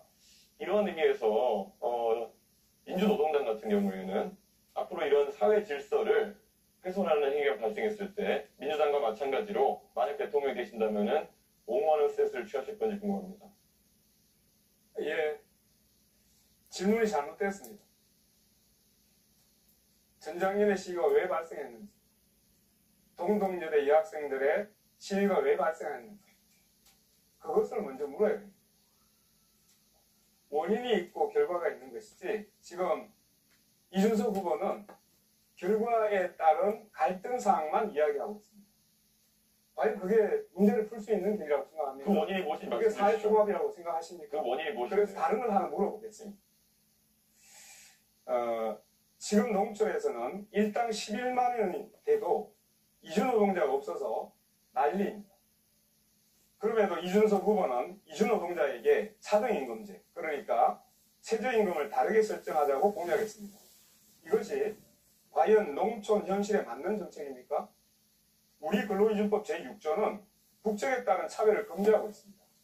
그리고 외국인 고용법 22조에서도 외국인 노동자 차별을 금지합니다. 알고 계시죠? 1998년 비준한 고용 및 직업상의 차별에 관한 ILO 협약에서도 출신국에 따른 차별을 엄격히 금지하고 있습니다. 지금 공약은 명백한 법 위반일 뿐만 아니라 국제협약 위반입니다. 어떻게 이런 공약을 낼 수 있습니까? 저는 공약 철회해야 된다고 생각하는데 철회해야 된다고 생각합니다. 어떻게 생각하십니까? 답을 드리겠습니다. 자, 결국엔 ILO 컨벤션 111조, ILO 협약 111조를 얘기하시는 것 같은데요. 네, 캐나다 같은 경우에도 1964년도에 이것을 비준한 뒤에 TFWP 프로그램 등을 통해 가지고 외국 노동자에 대해서는 규정을 완화한 사례가 있고요. 그리고 지금 법 얘기하셨죠. 말씀하셨는데 당연히 법 개정을 상정해서 말씀드리는 거고요. 권영구 후보자께서 말씀하시는 것이 좀 이해가 가지 않는 것이 최저임금이라는 것은 임금의 최저선을 얘기하는 겁니다. 네, 맞습니다. 말 그대로 최저임금을 낮춘다고 해가지고 안 오던 사람이 온다? 그런 것도 아닙니다. 그렇기 때문에 무엇을 지적하려고 하는지가 우선 논리적으로 맞지 않거든요. 논리적으로 맞는 말씀을 해주셔야 됩니다. 임금을 차별차. 그래서 어떻게 되는지 아십니까? 현재 OECD 국가 중에도 외국인이라고 최저임금을 다르게 적용한 나라가 있습니까? 최저임금 제도가 없는 나라도 있습니다. 최저임금을 다르게 적용한 나라가 있습니까? 미국 제가 말씀드리지 자, 않습니까? 일부 국가에서 시도했다가 이 내국인 일자리를 뺏는다고 폐지한 제도입니다. 아시겠습니까? 미국 말씀드렸는데 왜 미국이 아니라 OECD 말씀하셨는데 외국인하고 내국인을 차등하는 데를 있느냐고. 네, 권영구 후보 시간 다 쓰셨습니다. TFWP 프로그램 제가 말씀드렸지 않습니까? 캐나다에서 유지했었다고. 그렇게 이야기하면 안 됩니다. 늘 왜 갈라치게 합니까? 네, 발언 시간 초과됐습니다. 자, 이재명 후보 6초 남았는데 쓰시겠습니까? 네, 그러겠습니다. 우리 김문수 후보님 증거가 있으면 제시하고 말씀하시는 게 좋겠습니다. 네. 네. 두 분 다 발언 시간 다 쓰셨고요. 이준석 후보 7초 남았습니다. 쓰시겠습니까? 먼저 권영구 후보님 말씀하셨는데 아까 내가 캐나다의 TFWP 프로그램도 말씀드렸고요. 한국에서는 이미 폐지되었지만 산업연수생 프로그램도 있었습니다. 그렇기 때문에 네, 발언 시간이 초과되면 마이크가 자동으로 음소가 된다는 점 다시 한번 말씀드리겠습니다. 자, 첫 번째 토론은 여기까지 듣고요. 다음 이제 두 번째, 세 번째 주제로 넘어갈 텐데 앞서 말씀드렸지만 오늘 주제는 사회 분야입니다. 가급적 이 주제에서 크게 벗어나지 않도록 부탁드리도록 하겠습니다. 네, 이제 이 공약 검증, 주도권 토론으로 넘어가겠습니다. 자, 먼저 이 후보들의 핵심 공약을 듣고 이후에 이제 토론을 진행을 할 텐데요. 주제는 초고령 사회 대비 연금 의료 개혁입니다. 우리 사회가 저출생, 초고령 사회로 진입하면서 연금과 의료 개혁은 더 이상 미룰 수 없는 과제가 됐습니다. 역대 정부에서 여러 차례 시도했지만 합의점을 찾지 못했던 이 난제를 후보들께서는 어떻게 풀어갈 것인지 들어보도록 하겠습니다. 발표 시간 1분 30초 순서에 의해서 권영구 후보부터 시작하겠습니다. 네, 국민 여러분 매우 좀 혼란스럽긴 하죠. 대한민국은 이미 초고령 사회에 진입했습니다. 65세 이상 어르신이 1000만 명을 넘어섰지만 아직도 많은 어르신들이 빈곤과 고립 속에 고통을 받고 있습니다.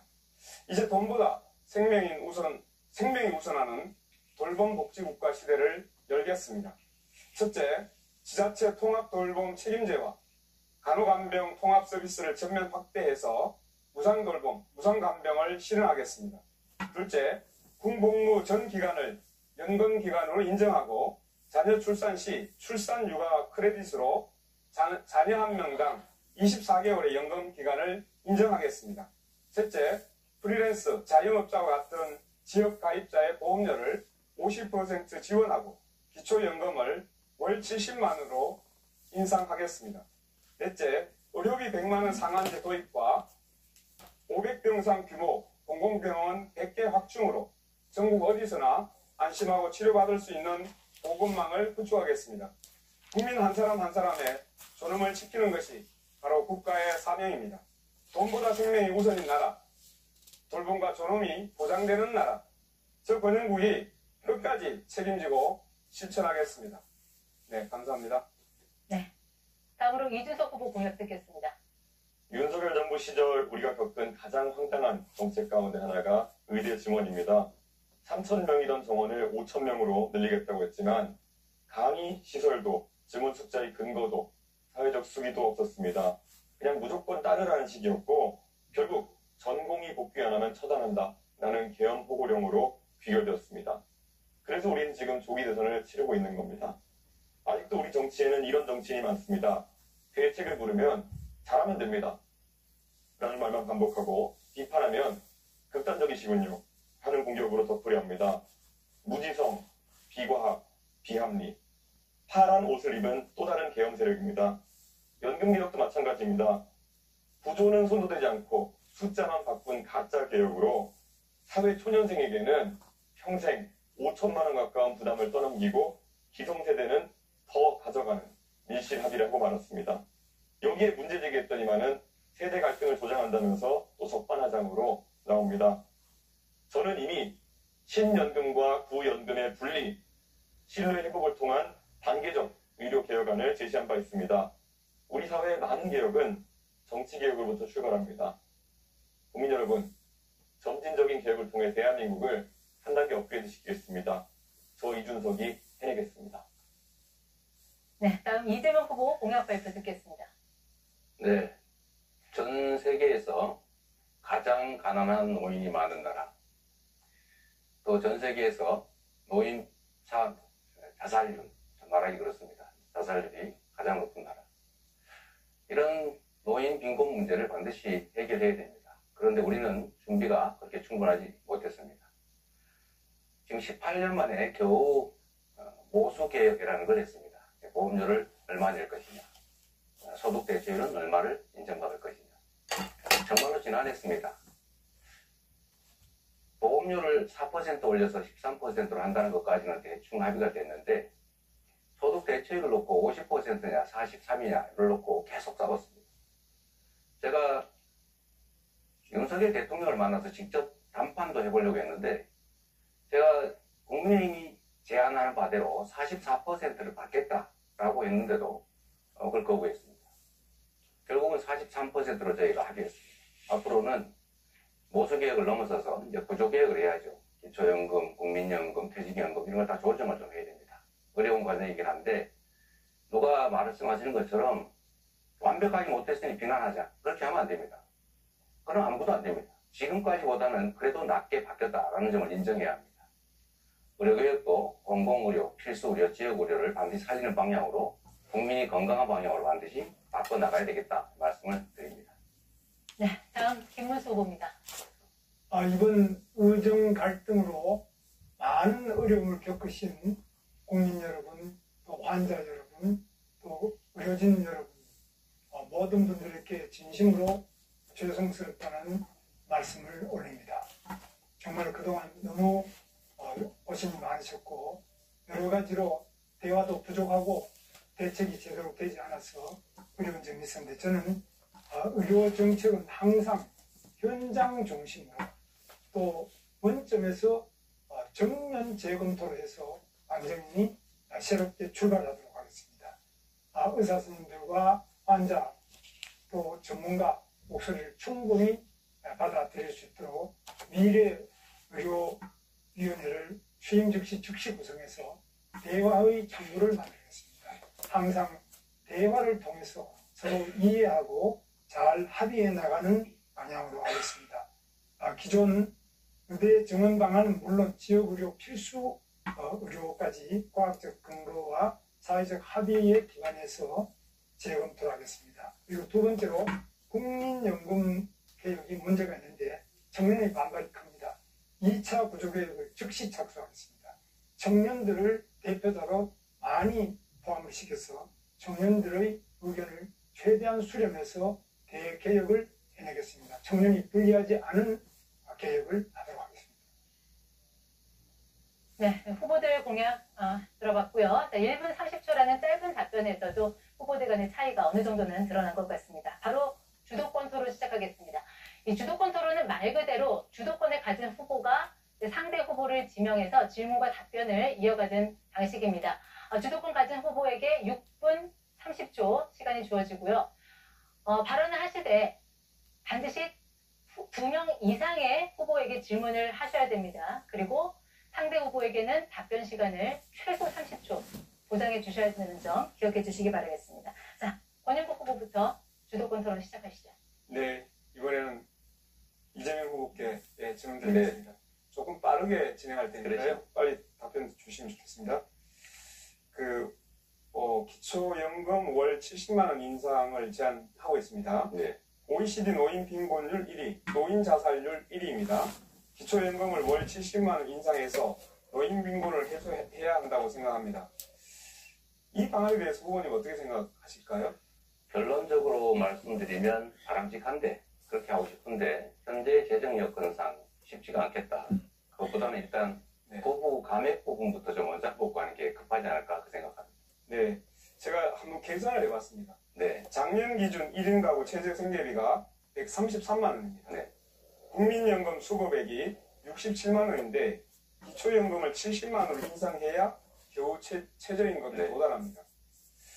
그래서 김문수 후보는 보니까 40만 원 인상을 제안하셨는데 제가 이제 이것을 맞추려고 하다 보니까 적어도 기초연금이 네. 70만 원 정도 올라가야 되지 않냐 이런 의견을 드린 거거든요. 네. 그 맞는 말씀이세요. 네. 말씀드린 것처럼 소인빈곤율이 너무 높고 실제로 지금 30몇만 원, 40만 원 못 미치는 금액으로 도저히 어떻게 할 수가 없기 때문에 올려야 되는 건 맞는데 네. 현 재정 여건이 그걸 감당하기가 너무 어렵다. 아, 이런 말씀을 드리는 알겠습니다. 것입니다. 그런데 보니까 제가 이제 초부유세를 네, 네. 해보니까 조금만 올리면 네. 그 22조, 20몇 조 정도가 추가하면 되더라고요. 네. 충분히 가능하다고 지금도 보입니다. 그리고 예, 그건 뭐 나중에 또 네. 말씀드리고 그 기초생활수급자가 기초연금을 받으면 소득 인정액이 늘어나서 네. 생계의료급여가 삭감되는 줬답되는 구조가 네. 발생하지 않습니까? 이는 가장 취약한 어르신들의 삶을 위협하는 문제라고 생각합니다. 자, 후보님께서는 이 구조를 바로잡아서 기초연금이 진짜 복지 혜택이 되도록 개선해야 된다고 생각하는데 동의하십니까? 역시 원칙적으로 동의합니다. 동의하고 예를 들면 그 외에도 소득이 좀 늘어나면 그 배제가 되거나 감액이 되거나 하는 것들은 반드시 고쳐야 되는데 그 역시 사실은 노동 회피를 하게 하는 현 구조상의 문제가 있죠. 그래서 저희가 좀 길게 지금 당장은 아니지만 길게 봤을 때 소득이나 다른 게 뭘 있다고 해서 그걸 깎지 않는 그래서 기본소득 제도를 도입하는 게 필요하겠다 그 말씀을 드리는 것입니다. 네, 기반소득이 일단 네. 네, 다음 질문 바로 들어가겠습니다. 현재 고용보험은 만 65세가 지나면 신규 취업 시 적용되지 않습니다. 네, 초고령 사회 진입으로 65세 이상 노년 노동자들이 지금 늘고 있지 않습니까? 네. 그래서 국가인권위에서도 65세 이상 고용보험 적용을 권고한 바 있습니다. 네. 적극적으로 수용해야 된다고 보는데 어떻게 생각하십니까? 그 점도 역시 틀린 주장은 아니신데 이게 지금은 현재 정년 문제, 그 다음에 연금 개시 연령 문제 이런 것들이 좀 매우 복합적이어서 좀 더 생각해 봐야 되겠습니다. 예, 바람직하긴 한데요. 네, 계속 나중으로 밀리면 안 될 것 같고요. 네, 현실의 문제죠. 지금은 네. 이재명입니다. 네. 네, 네, 끝까지. 네. 네, 주도 컨트롤 시간 아직 3분 9초 남아 있습니다. 예, 예. 네. 자, 3명 그러면 후보한테만 김문수 후보께 질문하셨어요. 네. 묻겠습니다. 네네. 이렇게 묻겠습니다. 계엄으로 나라 망치고 내란으로 경제 망치고 의료 대란으로 국민 건강 파탄냈습니다. 윤석열 정부의 의대 정원 2,000명 확대 이후에 의료 대란으로 3,136명이 초과 사망했습니다. 국가적 재앙에 대해 국무위원이었던 사람으로서 국민께 사과해야 된다고 생각하는데 사과하시겠습니까? 네, 이미 제가 사과드렸습니다만 다시 한번 그동안에 의료 네, 갈등 그렇습니다. 문제로 알겠습니다. 피해를 입으신 모든 분들께 정말 송구스러운 사과의 자, 말씀. 거기까지 묻겠습니다. 자, 이재명 후보님께 다시 묻겠습니다. 네. 저는 의료 대란을 최대한 빨리 종식시키기 위해서 의사도 함께 개혁의 주체로 나서게 해야 된다고 네. 생각합니다. 대통령 직속의 국민참여 공론화위원회를 구성해서 공공병원, 공공의대, 지역의사제 원칙을 정하고 예비타당성 면제, 공익자금 지원 등 인센티브를 부여해서 의료대란 해법을 취임 100일 이내 마련하겠다는 것이 저희 공약입니다. 네.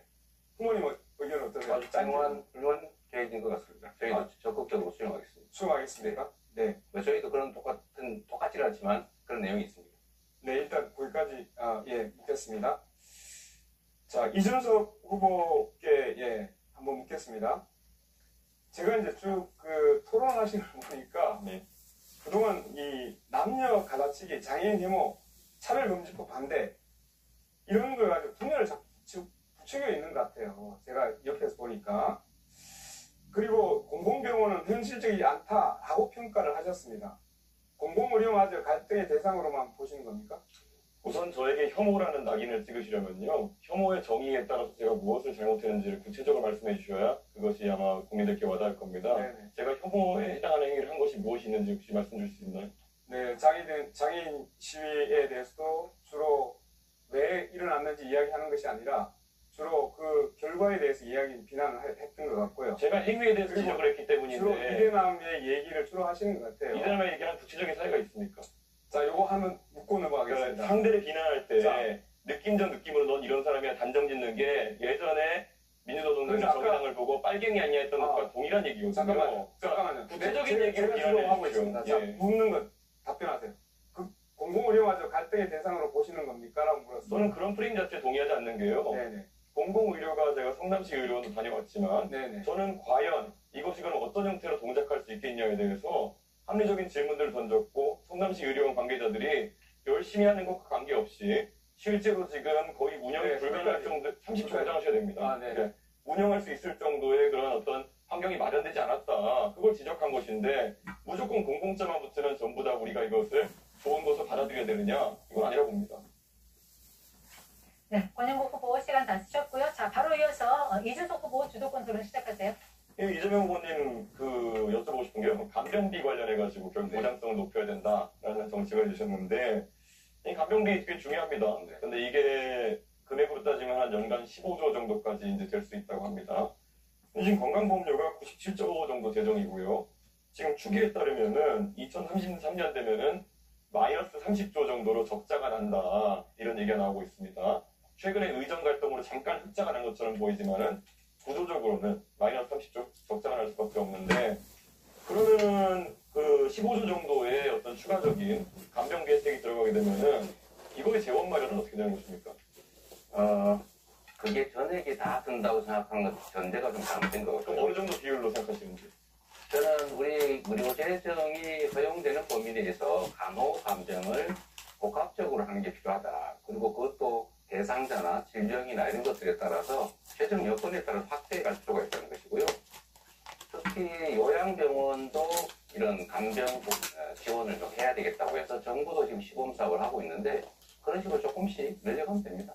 이재명 후보 말씀은 허용되는 범위 내에서 하겠다는데 제가 아까 제시해드린 것이 마이너스 30조 정도의 상황이다. 그런데 마이너스 30조에 허용되는 부분이 뭡니까? 그래서 제가 질문드리고 싶은 것이 이런 뭐 당연히 복지라는 것은 국민들이 필요로 하는 것들이 있겠지만은 우선순위를 둬야 되는 것이고 혹시 그럼 지금 건강보험료 나가는 것 중에서 방만하게 운영된다고 생각하는 혹시 지적할 만한 부분이 있으신지 그게 없다면은 그냥 건강보험료를 지금 한 100조에서 16조 정도 늘려야 된다는 얘기가 나오는 거 아니겠습니까? 그러면은 각자 내는 비용이 한 16조 늘어난다는 거 아니겠습니까? 자, 대답해 드릴게요.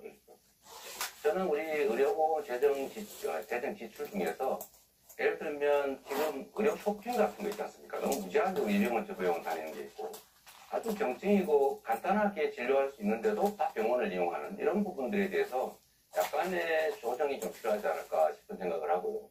사실 그 부분 지출이 너무 많기 때문에 그 부분에 대한 통제들을 좀 하면 상당 정도의 재정 절감이 가능하지 않을까 그렇게 생각합니다. 그렇게 해서 보통 줄일 수 있는 게 2조 원 정도, 3조 원 정도로 얘기합니다. 의료 쇼핑이라 얘기하시는 거는 뭐 365일 중에 366번 이상 외래 진료를 가는 분들이든지 이런 분들을 말씀하시는 것 같고 그분들은 이미 제도가 개정되어서 자부담률이 90%까지 올라가는 상황입니다. 그러니까 그런 거 말고 현실적인 재정 대책이 있으십니까?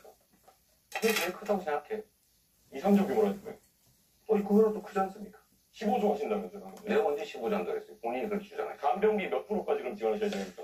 자, 이준석 후보의 특성이 그런 것인 것 같은데 상대가 하지도 않은 말을 한 걸로 전제를 해가지고 15조는 본인이 주장한 거죠. 저는 그중에 일부를 절감하고 필요한 범위 내에서 가능한 범위 내에서 하겠다고 말씀드렸는데 15조를 어떻게 마련하겠냐 이렇게 말하면 안 되는 거죠. 그러면 마이너스 30조인데 잠깐만요. 어디가 여유라는 잠깐만, 것이 시간- 시간이 주셔야죠. 예. 그럼 다시 30조 쓸까요? 아니요. 제가 계속 보충하는 겁니다. 이거. 이 규칙을 좀 지키시는 게 중요하잖아요. 가능하십시오. 얘기하십시오. 그 시간이 끝나버렸네. 네, 계속 말씀하시면 됩니다. 네. 이 정치적 입장이 다른 사람들끼리의 대화는 양보하고 조정하고 타협을 하는 과정인데 상대가 하는 말들을 왜곡하거나 특정 부분을 빼가지고 짜집기를 하거나 이렇게 해버리면 그거는 대화를 하는 게 아니라 사실 시비를 건다고 하죠. 그러니까 그런 것들은 좀 안 하시면 좋겠고 저는 건보 재정이 매우 어렵다. 저 앞으로도 어떻게 될지 모른다고 하지만 저는 그 낭비적 요인들을 최대한 찾아내는데 그중에 제일 중요한 게 아까 그 문제를 지적을 했던 겁니다. 그게 15조라고 단정하시면 안 되죠. 어떻게 15조를 만들래? 이렇게 말씀하시는 것은 좀 적절치 않은 것 같아요. 예, 건강보험 재정에서 아까 말씀드렸던 것처럼 이미 33년까지 마이너스 30조가 예정되어 있고, 그리고 보통 입원료 기준으로 봤을 때 한 40% 정도의 만약에 자부담료를 가져간다고 했을 때, 그러면 나머지 60% 정도는 아마 지원일 테고, 네. 15조 중에 최소한 9조 정도는 지원이 되는 상황일 텐데, 그 퍼센트를 계속 얘기 안 하시는 거는 어떻게 얘기해도 지금 말씀하신 계획에 비해 가지고 지출해야 되는 비용이 훨씬 큽니다. 그리고 이미 적자 상태이기 때문에 제가 질문 드리는 것은 건강보험료를 그럼 그에 걸맞게 많이 올려야 되는 상황이 오지 않겠느냐라는 질문 드리는 건데, 올려야 됩니까? 그 전에 이진석 후보는 언제나 그러신 것 같아요. 뭐 문제 지적을 예를 들면 과잉되게 아니면 왜곡되게 지적을 막 하는데 본인이 생각하는 대안은 뭔지 한번 말씀해 보시죠. 예를 들면 어떻게 하면 의료비를 절감할 수 있고 의료 건강보험료는 안 올리는 게 바람직하지만 필요할 때는 올리는 제 질문인데, 제 주도권 아니, 이제 질문인데. 자, 이준석 후보 1분 41초 남았는데 한 후보에게만 아니, 질문하셨던 예, 점 근데 다시 제 한번 말을 말씀드리겠습니다. 말씀드릴 때 시간 정해진 건 좀 지켜주시는 게 좋지 않아요? 아니, 좀 사회자 개입하지 않았습니까? 아니 30초가 남았잖아요. 저한테 질문을 요구를 하시면 안 되는 겁니다, 원래 룰상. 질문도 답의 일부예요. 네, 답변 계속하시면 됩니다. 그래서 이 토론이 쉽지가 않네요. 그 중간에 좀 아껴들면 좋겠어요. 말을. 결국 제가 지금 질문 드린 것에 대해 가지고 답은 안 하시고, 결국 건강보험료 인상해야 된다는 걸 인정하지 않으시고 저에게 훈계하듯이 이제 말씀하시면서 끝난 거 아니겠습니까? 이게 계속 반복되고 있는데 이재명 후보가 재원 마련 대책 하나도 없이 이런 것들을 계속 열거한다는 인상을 줄 수 있다라는 말씀드리고요. 사실 저는 이 복지에 있어가지고 김문수 후보님, 네. 사실 이 건강보험 재정 같은 경우에는 방금 지적한 것부터 시작해서 굉장히 중요한데, 김문수 후보님이 생각하시는 건강보험 절약 방안 혹시 있으면 뭐가 있을까요? 건강보험에 대해서는 요즘 낭비적인 요소가 특히 과잉진료, 뭐 이렇게 의료 쇼핑이라고 하죠. 과잉진료, 중복진료, 진료 이런 것도 있고 또는 뭐 다른 여러 가지 부분인데 특히 외국인 중에 특히 중국 동포라든지 이런 분들에서도 좀 과도하게 느슨하게 허용된 부분도 있습니다. 그래서 이런 부분을 하나하나 점검을 해서 낭비적인 부분을 줄여나가는데 그 방법을 정부가 일방적으로 하는 것이 아니라 의료진하고 깊이 있는 논의를 해야 됩니다. 현장에서 진료하시는 많은 의료진과 또 의료 관계자들, 의료 감시단체도 있고 의료 시민단체도 있고 의료 또 협동조합도 있고 많이 있습니다.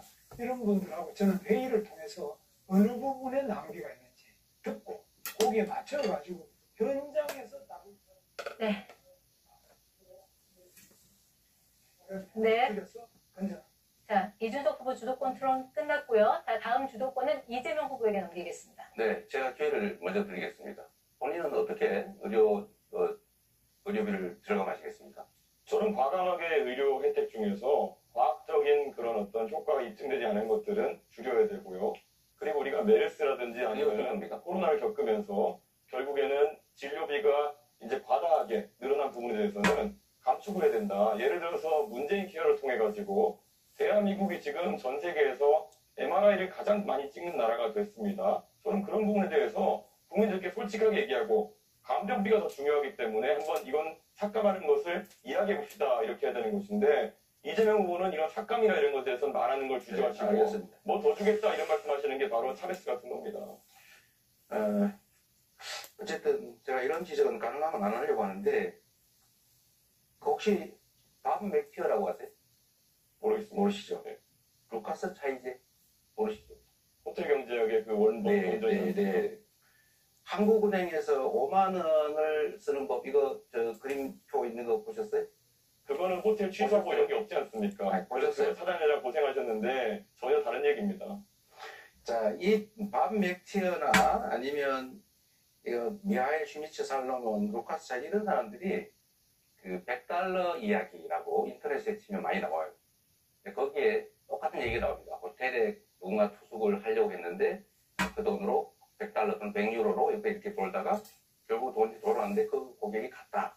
그러나 이런 경우에도 돈의 순환이라는 효과로 외부에서 꼭 자금이 들어오지 않아도 경제가 순환이 될 수가 있다. 라는 이제 그 사례를 이런 걸 쓰는데, 이분들이 이렇게 역사적으로 이런 예를 들 때 누구도 노쇼 경제야 뭐 이런 얘기 하지 않았다는 그 말씀을 먼저 하나 드리고요. 또 한 가지 아까 동동여대 말씀은 제가 이렇게 정리를 좀 하고 싶습니다. 동덕여대의 그 학생들 아닙니까? 그 여성이든 남성이든 관계없죠. 학생은 학교의 당사자죠. 학교는 교육기관이에요. 이거를 형사 고발을 해가지고 법정으로 가서 막 이게 일반인들처럼 치고받고 싸우는 게 과연 바람직하냐. 긍정은 그치고 싸우면 말리라는 얘기처럼 그거는 국회의 국회의원들이 뭐 어떻게 했는지 잘 모르겠습니다만 조정을 해서 허구치하게 하는 것은 바람직하다고 생각하고요. 다만 그 과정에서 뭐 위압적이다, 권력을 남용하다 이렇게 하면 그건 안 되겠죠. 그거는 저희가 확인 안 됐으니까 그렇게 말할 건 아닌 것 같습니다. 네, 지금 토론 주제는 초고령사회 대비 연금 의료개혁입니다. 지금. 예. 제가 말씀 좀 드릴게요. 연금 개혁 관련해서 저는 이 연금 문제가 정말로 복잡해서 어떤 정권도 하지 않으려고 하는 일은 아닙니까? 다 회피했죠. 그러나 이 완벽한 모두가 만족하는 연금 개혁안은 없지요. 저는 이준석 후보께서 이번이 잘못됐다 이렇게 얘기해요. 뭐 잘못됐다고 지적할 수 있죠. 그럼 어떻게 할 수 있었느냐? 본인이 주장하는 각종 이런 제도 이런 것들을 만들어내는 것이 과연 정치적 합의를 끌어낼 수 있겠냐? 그건 본인의 주장일 가능성이 많죠. 현실을 좀 인정할 필요가 있겠다. 정치는 길을 만들어내는 거죠. 뭐 잘못됐다 비평하는 것은 그 정치가 할 일이 아니라 비평가들이 하는 거라는 말씀을 먼저 좀 드립니다. 그래서 그 얘기를 먼저 한번 해보죠. 저는 이번 연금 개혁이 모수 개혁이라고 해낸 것 자체는 안 하는 것보다 낫다고 생각해요. 안 하는 것보다는 나은 것이기 때문에 그나마 부족하지만 했어야 됐다라고 생각하고 이건 성과라고 생각합니다.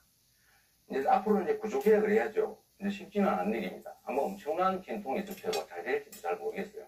이제 노력을 해야 되겠는데 이런 면에서 보면 우리 그 이준석 후보님은 신구연금을 분리하자. 그러니까 지금까지 연금 낸 사람들 따로 앞으로 낼 사람 따로 이렇게 판을 쳐가지고 새로 시작하자 이렇게 하시는데 그러면 기존 연금 대상자들에게 연금을 지급하려면 계산상 609조 원이 필요하다고 해요. 그럼 그돈 누가 내니까? 일단 그 문제에 대한 답이 좀 필요할 것 같고요. 연금제도라고 하는 건 기본적으로 세대 간 연대를 하는 것입니다. 그거는 남이 아니잖아요. 부모도 있고 할아버지도 있고 자식도 있고 이게 서로 뭐 보험료 내 보험료 연금도 받고 하는 것인데 그런 식으로 자꾸 갈라쳐가지고 기존 제도 주의자 새로운 대상자 이걸 자꾸 갈라치고 남녀 갈라치고 이런 식으로 하는 것은 정치인으로서는 적절치 않다고 생각하는데 어떻게 생각하세요? 말 그대로 개변을 하고 계시는 거죠. 지금 사회적 연대나 세대 간의 연대 같은 걸 이야기하시는데 이번 합의 과정에서 과연 그러면 이득을 보는 세대는 어디이고 손해를 보는 세대가 어디인가 명백하거든요.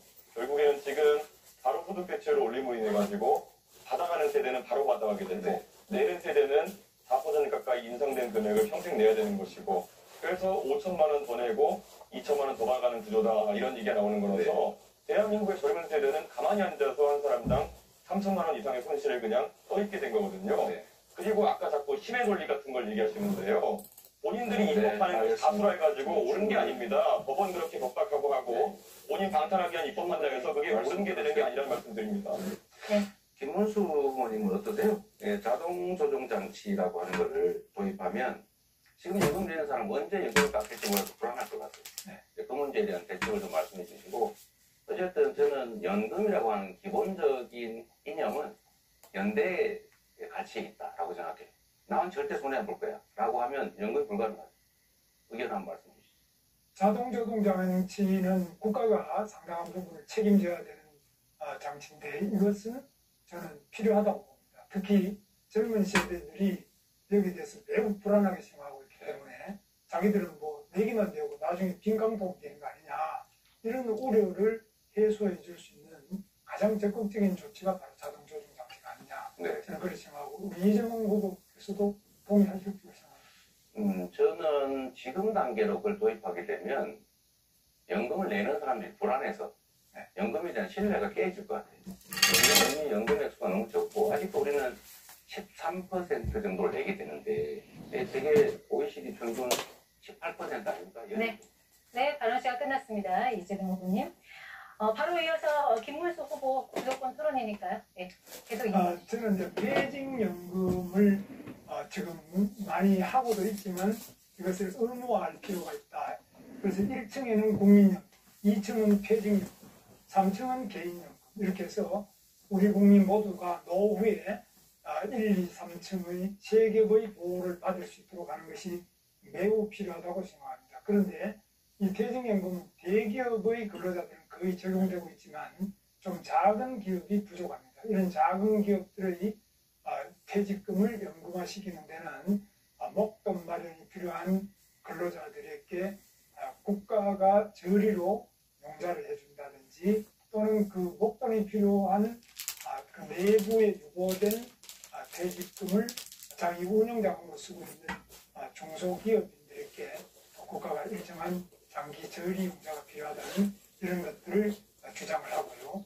여기에 대해서는 우리 권영국 후보께서도 잘 동의하실 것 같습니다. 일단은 뭐 연금 부분과 관련해서 이제 우리가 이 기간을 어떻게 설정하에 따라 가지고 실제로 이 소득 대체율의 일정한 그 제한을 좀 풀어낼 수 있는 방법이 있다고 생각합니다. 어떤 거냐 하면 그 지금 이제 정년이 60세로 돼 있잖아요.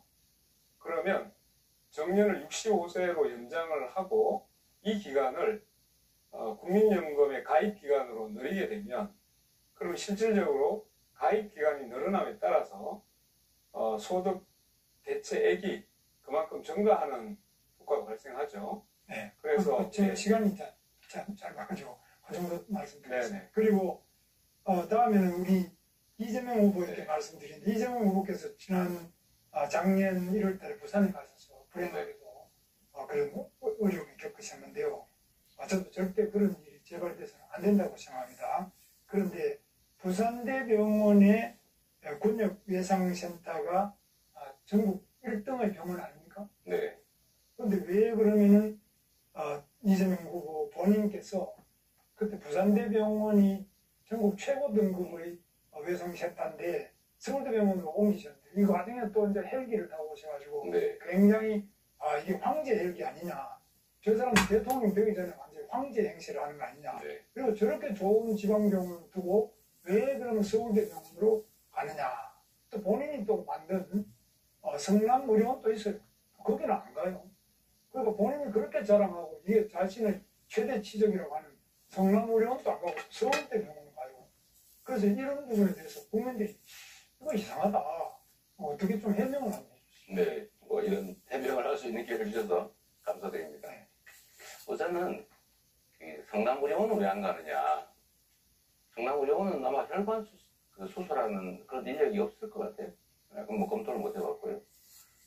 제가 서울대병원으로 가게 된 것은 일단 우리 가족들이 결국 장기간 입원해야 되기 때문에 서울 근처로 하면 좋겠다는 의견을 냈고 의료진이 그러면 서울대로 후송하는 게 낫겠다라고 판단해서 그렇게 했다고 합니다. 저야 뭐 다치고 누워있을 때니까 정확하게 잘 모르죠. 그런데 첫째는 그럼 본인이 성남의료원을 그렇게 자랑하고 이게 최대의 치적이라고 하셨거든요. 네. 그런데 거기에 본인이 그 위험은 큰 상처는 아니고 또 그렇게 제가 볼 때는 그 성남의료원이 그것도 못할 정도 의료원이니까 성남의료원을 만든 그 굉장히 중요한 역할을 하신 분이 네. 그렇게 볼 때 그럼 제대로 이 성남의료원을 알고 계시는지 그거에 대해서 우선 성남의료원은 일반 병원들이 하지 않는 공공의료에 중점을 둔 병원이어서 이거는 뭐 그때 당시에 혈관 수술을 할 수 있는 역량이 있는지 제가 판단할 수 없고요. 두 번째로는 물어보지도 않으시고 약간 가능한 기회를 좀 주시면 좋지 않겠습니까?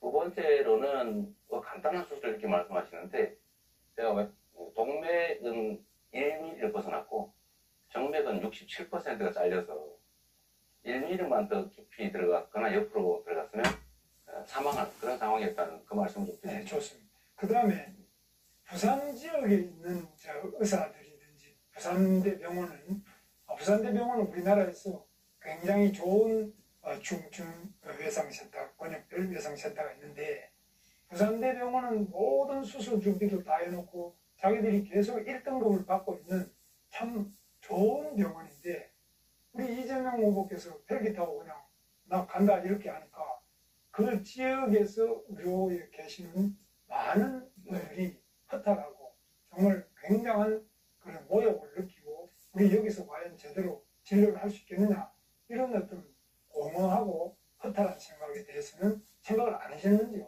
네. 부산 시민들이나 부산 의료진들이 그런 좀 박탈감이나 소외감을 느꼈을 그 점에 대해서는 뭐 그때도 그렇고 지금도 제가 아쉽고 또 죄송스럽게 생각합니다. 그러나 또 한편으로 보면 이거는 가족들이 가까이서 개보를 하고 싶다라는 의견을 냈다고 하고 전부 쓰러져 있었으니까요.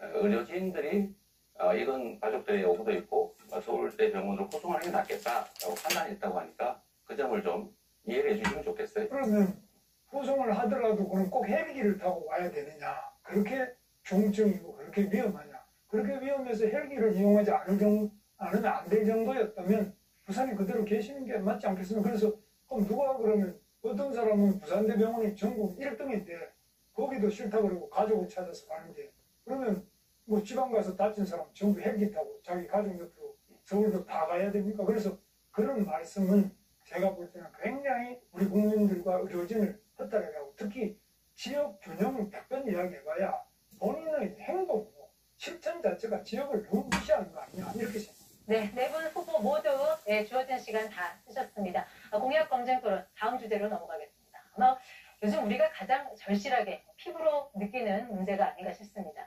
기후 위기 대응 방안입니다. 날이 갈수록 폭염, 혹한 등 극한의 기후와 이로 인한 자연재해가 잇따르고 있습니다. 이런 위기 상황에 대처하기 위해 각 후보들 어떤 생각을 갖고 계신지 에너지 정책 포함해서 기후 위기 관련 공약 들어보겠습니다. 이번에는 이준석 후보부터 시간은 1분 30초입니다. 예, 카페에 가보면 종이빨대가 있습니다. 실제로는 종이빨대가 플라스틱 빨대보다 탄소 배출이 더 많고 인체에도 해롭다는 연구 결과도 있습니다. 그런데도 대통령의 고집으로 종이빨대를 강제하더니 플라스틱 빨대 생산 기업은 피해를 입었습니다. 근데 정권이 바뀌니까 또 정책이 바뀌어가지고 이번에는 종이빨대 생산업체들이 파산 위기에 몰렸습니다. 2002년 천성산 도롱뇽 사건 기억하실 겁니다. 터널이 생기면 도롱뇽이 피해를 입는다면서 어느 스님이 단식 농성을 하시는 바람에 시공업체는 140억 가까운 피해를 봤습니다. 고속철 개통은 1년 넘게 지연됐습니다. 결국 터널은 뚫렸지만 생태계에는 별다른 문제가 없습니다. 환경과 기후 대응은 매우 중요합니다. 하지만 과학적 근거가 부족한 환경 PC주의는 국가 정책을 왜곡하고 국민에게 피해를 줍니다. 대통령이 재난 영화 한 편 보고 감동해서 시작한 탈원전 정책은 전국의 농지와 임야를 태양광 패널로 바꿔놓고 운동권 마피아들이 태양광 보조금 받아 흥청망청하다가 결국 사법 처리를 받기도 했습니다. 이준석 정부는 다시 시작하겠습니다. 비과학적 환경주의가 아니라 과학과 상식 그리고 국제적 기준에 입각한 합리적 기후정책을 마련하겠습니다. 정치는 감정이 아니라 이성의 바탕을 둬야 합니다. 네, 다음은 이재명 후보 공약 발표 시작하시죠. 네, 전 세계가 기후 위기로 곤욕을 치르고 있습니다. 전 세계의 전체적인 에너지의 흐름은 이제 화석연료에서 재생에너지로 넘어가고 있습니다.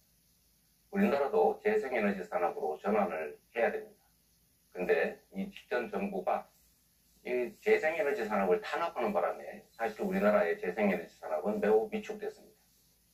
전 세계가 대체적으로 30%에서 60, 70%씩 재생에너지 비율을 가지고 있는데 우리는 여전히 9%대에 머물고 있습니다. R200, 그러니까 재생에너지로 생산한 제품만 산다가 국제 표준이 되고 있는데 어쩌자는 건지 알 수가 없습니다. 탄소 국경세, 화석연료로 생산한 제품, 거기는 부가금을 부과한다. 앞으로 수출을 어떻게 하겠습니까? 그래서 대한민국의 산업정책도 재생에너지 산업으로 대대적으로 신속하게 전환해야 됩니다. 그리고 거기에 우리의 길이 있습니다. 서남해안 중심으로 또는 손배의 위기를 겪는 농어촌 중심으로 재생에너지, 즉 태양광, 풍력 발전들을 대대적으로 해야 됩니다.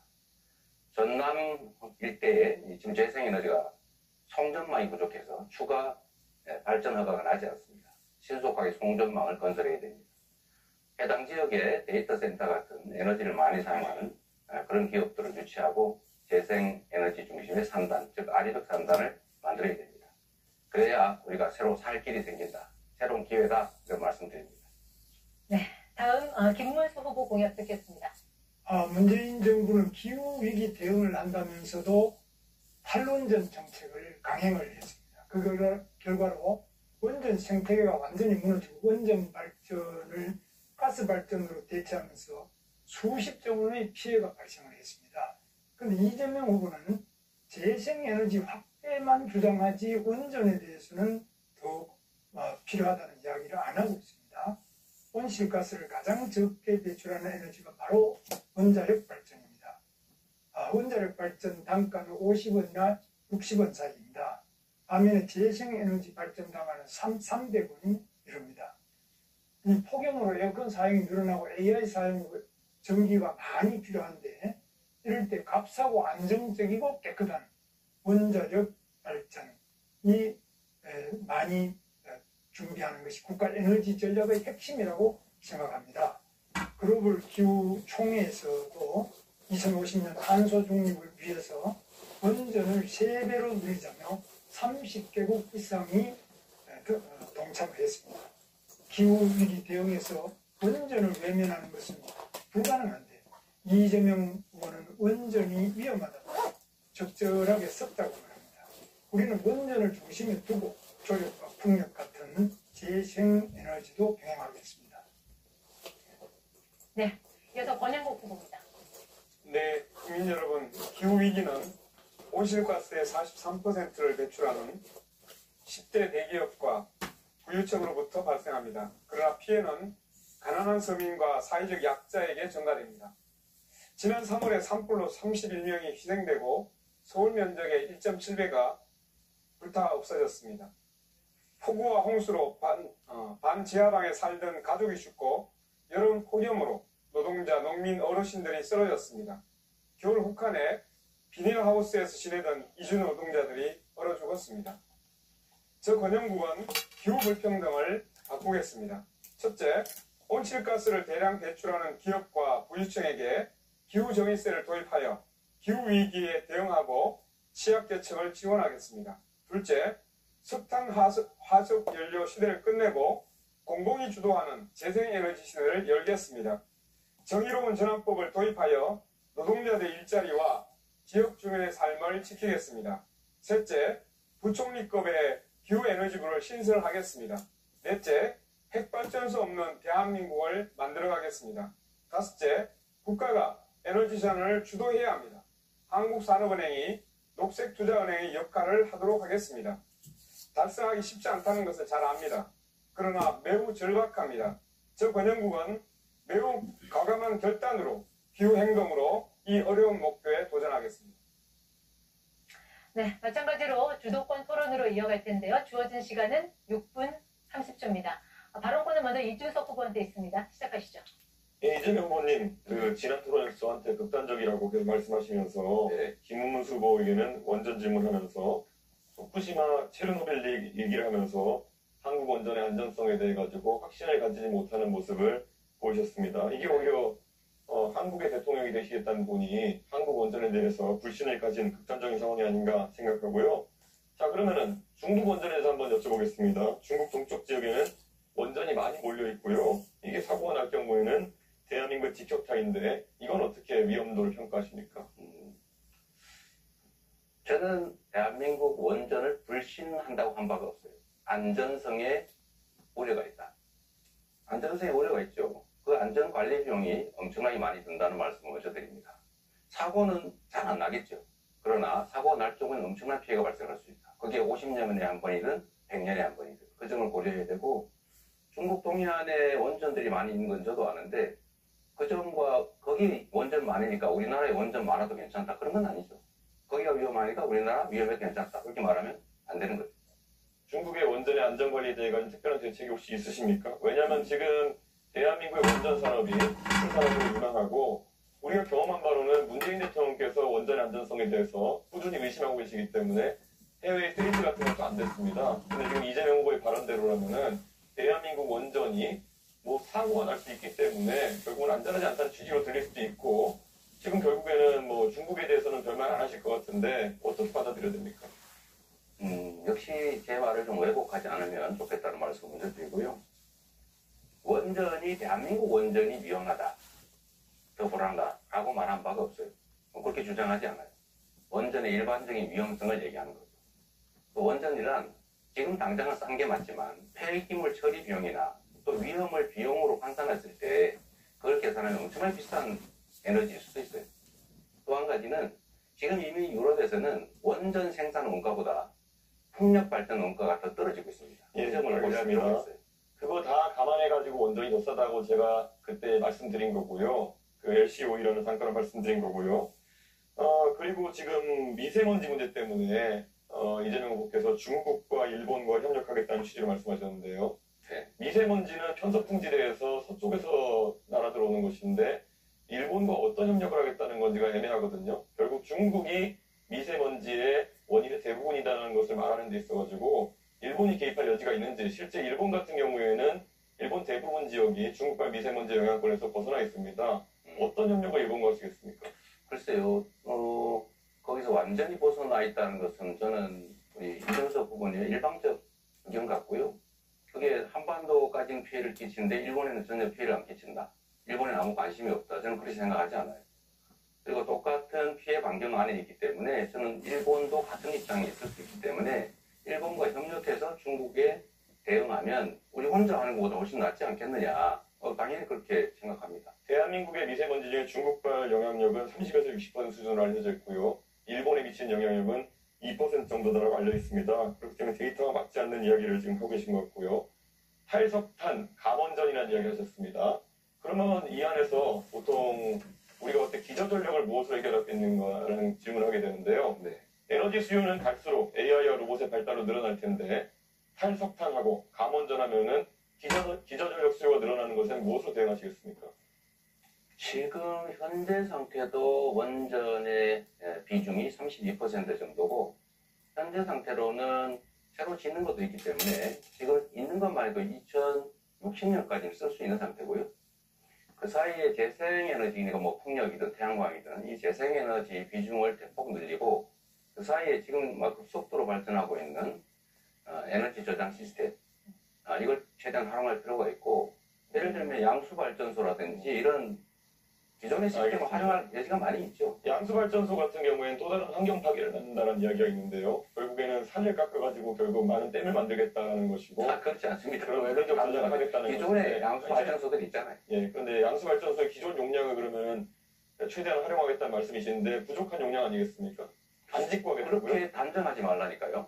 제가 언제 양수발전소 용량을 늘린다고 했습니까? 그것도 하나의 예라는 거죠. 에너지 저장 시스템이라고 하는 것 다양한 방식이 있을 수 있습니다. 앞으로는 전국의 모든 전력망이 직영으로 다 연결이 되고 밤에 예를 들면 그 자동차 배터리 꽂아놨다가 안 쓸 때는 배터리에 전기를 빼서 다른 데 공급할 수도 있어요. 이 전국의 직영 전력망을 구축하게 되면 에너지 낭비도 적고 그런 가능성도 상당히 많이 극복할 수가 있습니다. V2G 이런 것들 얘기하시는 것 같은데 그게 현실화되려면 우리나라에 현재 보급된 충전기 구조 같은 것도 다 바꿔야 되는 것이고요. 그리드 다 바꿔야 되는 거기 때문에 너무 가볍게 말씀하시는 것이 아닌가 이런 우려가 좀 있습니다. 이재명은 합니다라고 하면서 대선출마 선언하신 다음에요. 쌍방울의 지주회사였던 광림이 사업 다각화한다고 하면서 임시주총을 열고 풍력발전과 태양광 발전을 사업 목적으로 추가합니다. 그래서 결국에는 올해 25년 1월부터는 재생에너지 유지보수 사업을 본격화한다고 있습니다. 이 광림의 투명 경영을 담당하는 분이 황윤석이라는 분인데 이분이 감정평가사로 후보님 성남에 시청하실 때 성남에서 부동산 공부하셨던 이준석 분입니다. 후보님 예. 45초 남았는데 한 분에게만 질문하셨어요. 이런 분의 이름이 같이 나오는 것에 대해 가지고 재생에너지 관련해 가지고 혹시 이재명 후보가 대장동이나 아니면 여러 사건에서 결국 사적 이익을 추구한 것이 아니냐는 의심을 받는 것처럼 또 다른 의심을 받을 수 있다. 저는 그런 생각을 하고 있습니다. 다른 후보 답변 시간 30초 보장해 주셔야 됩니다. 예, 그러면 권양국 후보님께 질문 드리겠습니다. 예, 지금 ESS를 이재명 후보께서 말씀해 주셨는데요. ESS 자체가 화재 사고가 빈번하기 때문에 어쩌면 지역별로 좀 혐오시설 또는 기피시설이 될 수 있다는 얘기가 있습니다. ESS가 기피시설이 되면 이재명 후보 아이디어는 어떻게 실현할 수 있을까요? ESS 시설은 기술 발전으로 많이 이제 발전하고 있지 않습니까? 제가 자동차, 전기차를 타고 있는데 기존에 화재가 많이 났어요. 그리고 저장량도 매우 적었습니다. 지금 발전하고 있습니다. 오래 해야죠. 네, 시간은 끝났는데 잠시 후에 권영국 후보 주도권 토론이 있으니까 못다한 답변은 그때를 또 활용하시면 되겠습니다. 다음 주도권 토론은 이재명 후보입니다. 네, 저는 이준석 후보식으로 모든 것을 비관적으로 보고 지금 ESS 시스템 배터리에 문제가 있으니까 앞으로 대책이 없다 이렇게 얘기하는데 기술 발전의 속도는 정말로 엄청나게 빠르다 이 말씀을 먼저 하나 드립니다. 그리고 우리가 언젠가는 재생에너지 사회로 전환해야 돼요. 그걸 어떻게 자꾸 부정을 하고 이상한 소리를 하십니까? 그 황모 신지는 뭐 제가 알지도 잘 모르겠는데 뭘 하는 사람인지 잘 모르겠어요. 자, 김문수 의원님 한번 여쭤볼게요. 원전 비중을 60%로 하겠다고 하신 것 같아요. 네. 그런데 원전 하나 짓는데 보통 10년에서 15년 정도 걸립니다. 네. 그럼 앞으로 10년, 15년 후에 이제 원전 비중 올리겠다 그 말씀 같아요. 지금 있는 거는 어차피 있는 거잖아요. 아리백이 뭔지도 아실 거예요. 네. 그런데 아리백의 저는 그러니까 에너지원 중에 원전은 포함 안 된 거 아시죠? 네. 그러면 원전을 60%씩 하면 앞으로 아리백 그러니까 재생에너지로 생산된 제품만 사겠다는 이런 글로벌 기업들의 수요에 맞춰서 우리 기업들이 거기다가 맞춰서 재생에너지로 생산해야 되는데 그걸 어떻게 감당하실 생각이세요? 원전의 비율은 지금도 원전 중에 쓸 수 있는 건데 아주 제대로 못 쓰고 있는 것도 있기 때문에 이런 것들은 점검해서 다시 그동안 다 수리해 놓고 이런 것도 안 쓰고 있는 게 있습니다. 이런 것도 빨리 가동을 시키고 재생에너지군 아리백은 사실 불가능한 겁니다. 그 자체는 좋은 구호이긴 하지만 아리백이 될 수 있다. 이건 상당한 시간이 지나기 전에는 안 되는 것이기 때문에 그걸 당장에 뭐 가능한 것처럼 이렇게 말하는 건 현실을 모르는 소리라고 생각합니다. 그야말로 우리 김문수 후보님이 현실을 모르시는데요. 그건 우리가 감당할 수 있느냐 없느냐와 아무 관련이 없어요. 네. 이미 글로벌 기업들이 그렇게 정했어요. 그리고 재생에너지로만 생산한 것만 산다. 이거 원칙을 정했잖아요. 그걸 이미 하겠다는데 그럼 거기 우리는 못한다 그러면 수출 못하는 거죠. 정말 대책 없는 말씀이라고 그거는 한번 하고요. 그렇지 않은 잠깐만요. 많은 그 내용. 잠깐만 해주십시오. 그리고 또 한 가지는 탄소 국경세라고 하는 그 제도를 넘으려면 역시 화석 연료를 뺀 재생에너지 비중을 높일 수밖에 없어요. 그거 피할 수 없는 길입니다. 그러면 화석 연료로 쓰는 건 앞으로 제재가 있으면 안 되고 원전을 60%로 하고 그러면 어떻게 하시려고 그러세요? 한번 생각을 좀 깊이 해주시죠. 잠깐만요. 좀 깊이 해주셨으면 좋겠다는 생각이 들고요. 그래서 역시 김문수 후보님도 지금은 그렇게 말씀하시지만 또 다른 데서는 에너지 고속도로, 국도 지방도로를 만들어서 에너지 산업을 키우겠다. 이렇게 말씀하셨어요. 그렇습니다. 원전 60% 하시겠다면서 이 말씀하셔서 다행스럽다고 생각합니다. 그래서 이거와 관련해서 제 의견 좀 말씀드려볼게요. 저는 이게 매우 훌륭한 공약이라고 생각해요. 그러니까 지금은 송전망, 전력망이 부족해가지고 호남 같은 경우는 2031년까지 재생에너지 발전을 금지해놨잖아요. 추가를 안 해준단 말이에요. 그러니까 그 에너지 고속도로라고 하는 게 서울 가는 고속도로를 말하는 건 아니고 조밀하게 고속도로들, 고속 송전망들을 만들어서 어디서나 재생에너지 생산할 수 있게 생산해서 쓰다 남은 것은 팔 수 있게 이렇게 해주자는 것이잖아요. 맞죠? 네, 맞습니다. 네. 그러면은 지금 이 공약을 하셨는데 이거는 아까 원전 60%하고는 좀 안 맞는 것 같고 또 한 가지는 구체적으로 보면 어떻게 이 재생에너지 고속도로, 에너지 고속도로 이걸 만들어서 어떻게 산업 발전하겠다는 건지 좀 구체적으로 말씀해 주실래요? 지금은 이제 재생에너지를 생산하더라도 버려지는 부분이 많은데 이것을 어떻게 하든지 효율적으로 촘촘하게 연결해서 이 부분에 낭비가 없이 소요초로 제대로 가장 효율적으로 연결하는 그런 여러 가지 지역마다 또 어떤 좀 특성마다 다 다르겠습니다. 네. 그걸 맞춰서 하고 또 원자력 부분에도 지금 현재 그렇게 생각하시는 것보다는 훨씬 더 빠른 속도로 원자력이 건설될 수 있고 재생에너지 관련된 예를 들어 우리나라 같은 조력 네, 알겠습니다. 상당히 좋은 조건 써야 일단 김문수 후보님 말씀을 들어보면 꽤 말씀이 여기저기 충돌하는 느낌이 좀 든다는 말씀드리고요. 어쨌든 저는 김대중 대통령의 정부화 고속도로, 또 박정희 대통령의 산업화 고속도로에 이어서 이 재생에너지 사회를 준비하는 에너지 고속도로로 새로운 산업 시대를 열어야 되겠다는 말씀을 드립니다. 이준수 후보님, 뭐 자료 숫자도 많이 말씀하시고 하는데 제가 좀 알아봤거든요. 말씀하시면 꼭 친중 뭐 이런 걸 걸어요. 그 중국과 문관계했다고? 저는 가끔씩 그런 생각이 들어요. 젊으신 분인데 생각이 매우 올드하지 않냐? 이런 생각이 들 때가 있습니다. 국제적인 것 같은데 매우 편협하다 이 생각이 들어요. 문제점 지적은 하는데 좀 대안이나 자기 정책을 분명하게 말씀하시는 게 부족하지 않을까 그 생각이 들어요. 일단은 전에 말씀하셨던 것 중에요. 풍력 산업이 중국을 위한 거다. 풍력 산업은 이렇게 말씀하셨잖아요. 그런데 제가 알아보니까 지금 운영 중인 국내 풍력업체가 5개인데 지난 3년간의 정부 입찰에서 선정한 10개가 있어서 15개가 있어요. 이 풍력산업 시설 중에서 국산 터빈이 2곳이고 나머지는 국산과 유럽산이래요.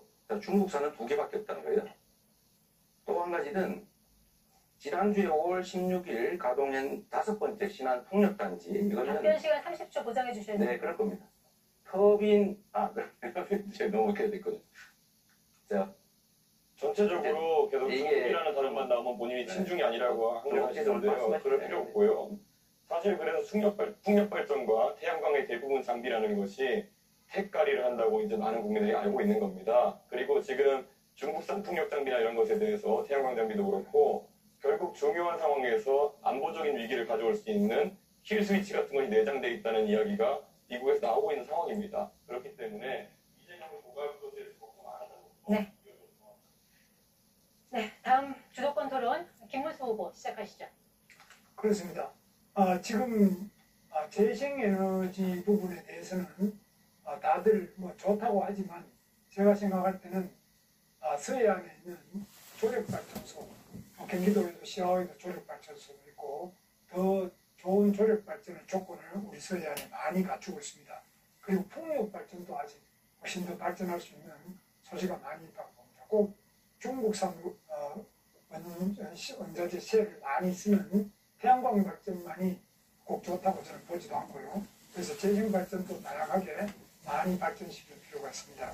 그리고 특히 원자력 발전에 대해서는 이게 지금 기술이 굉장히 빠른 속도로 발전하고 우리나라가 세계 최고의 시공 기술을 가지고 있기 때문에 제대로 이 부분에 대해서는 세계적인 선도 국가가 될 것입니다.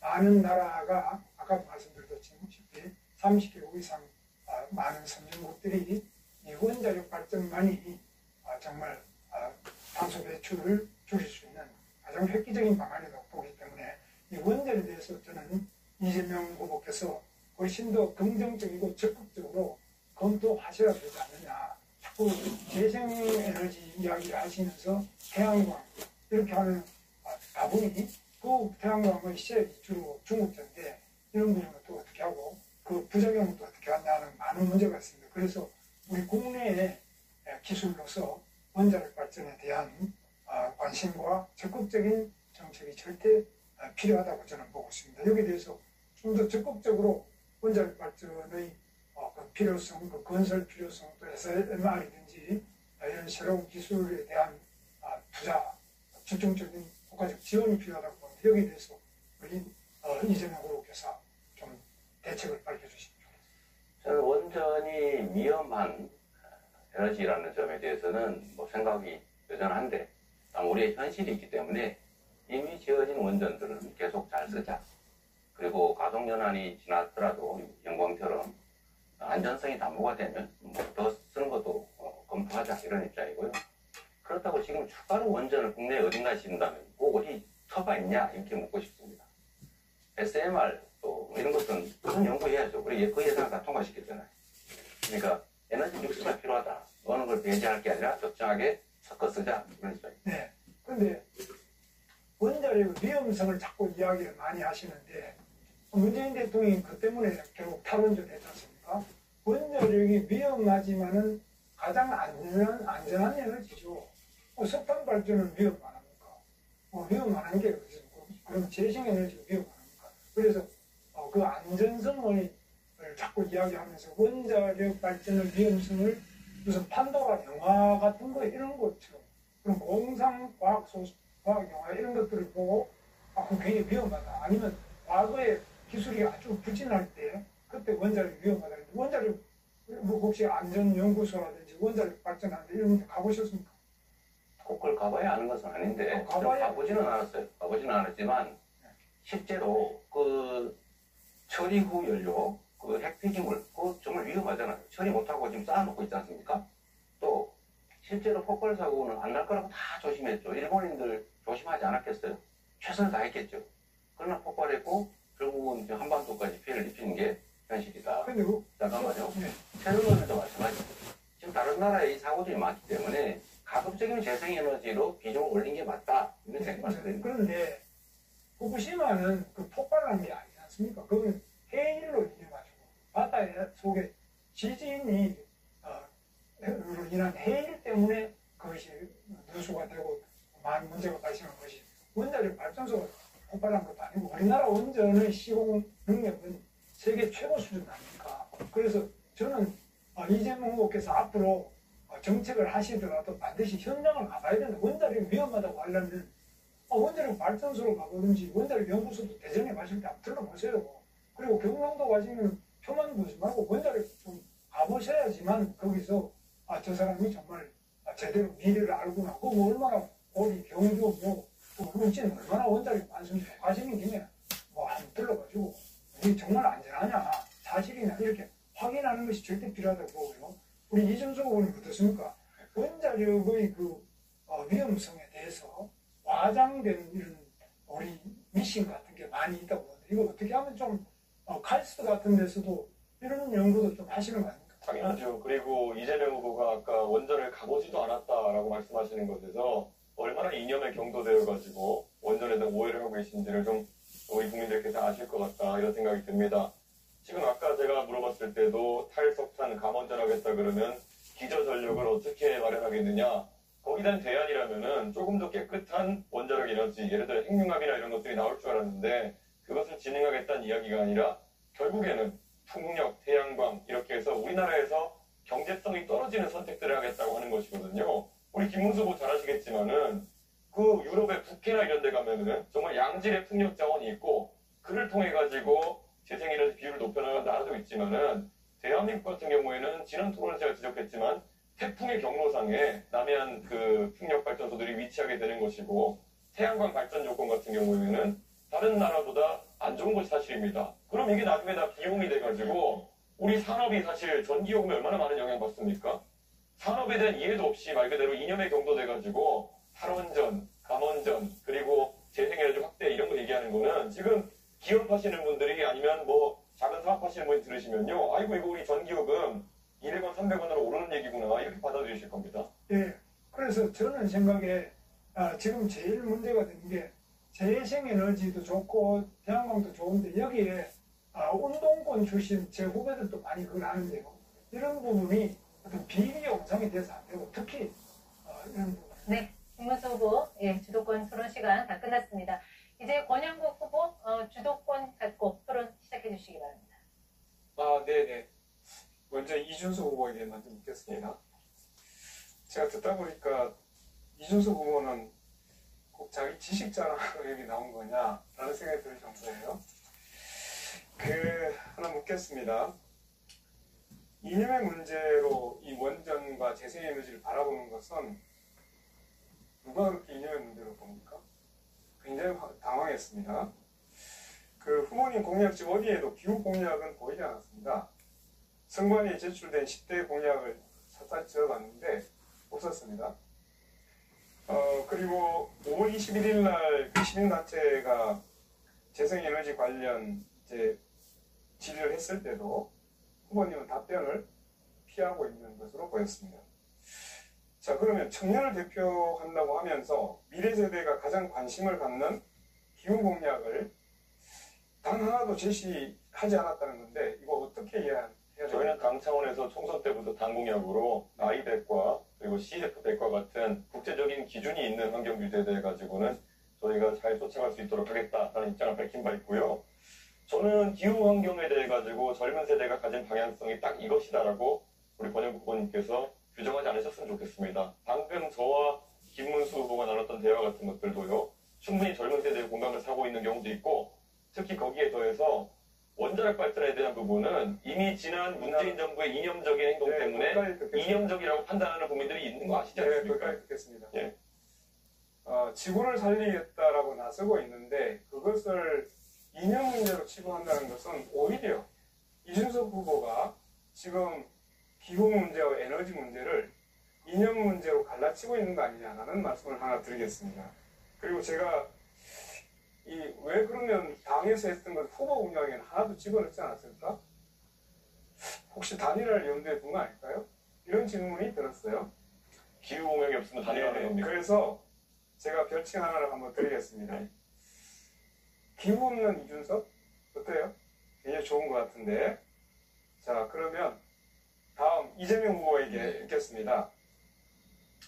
그 2024년 현재 발전산업의 46%가 네. 민간 기업이 소유하고 있습니다. 이런 추세라면 네. 2040년에는 외국계 자본과 대기업이 발전산업의 90%를 차지하게 될 겁니다.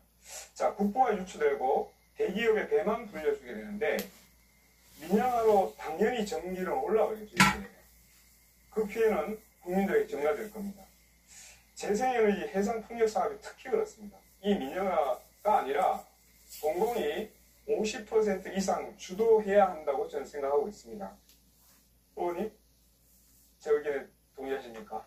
그 비율이 얼마인지는 뭐 논의해봐야 되겠지만 저는 최소 30% 정도를 해당 지역 주민들에게 사업권을 주는 게 맞다.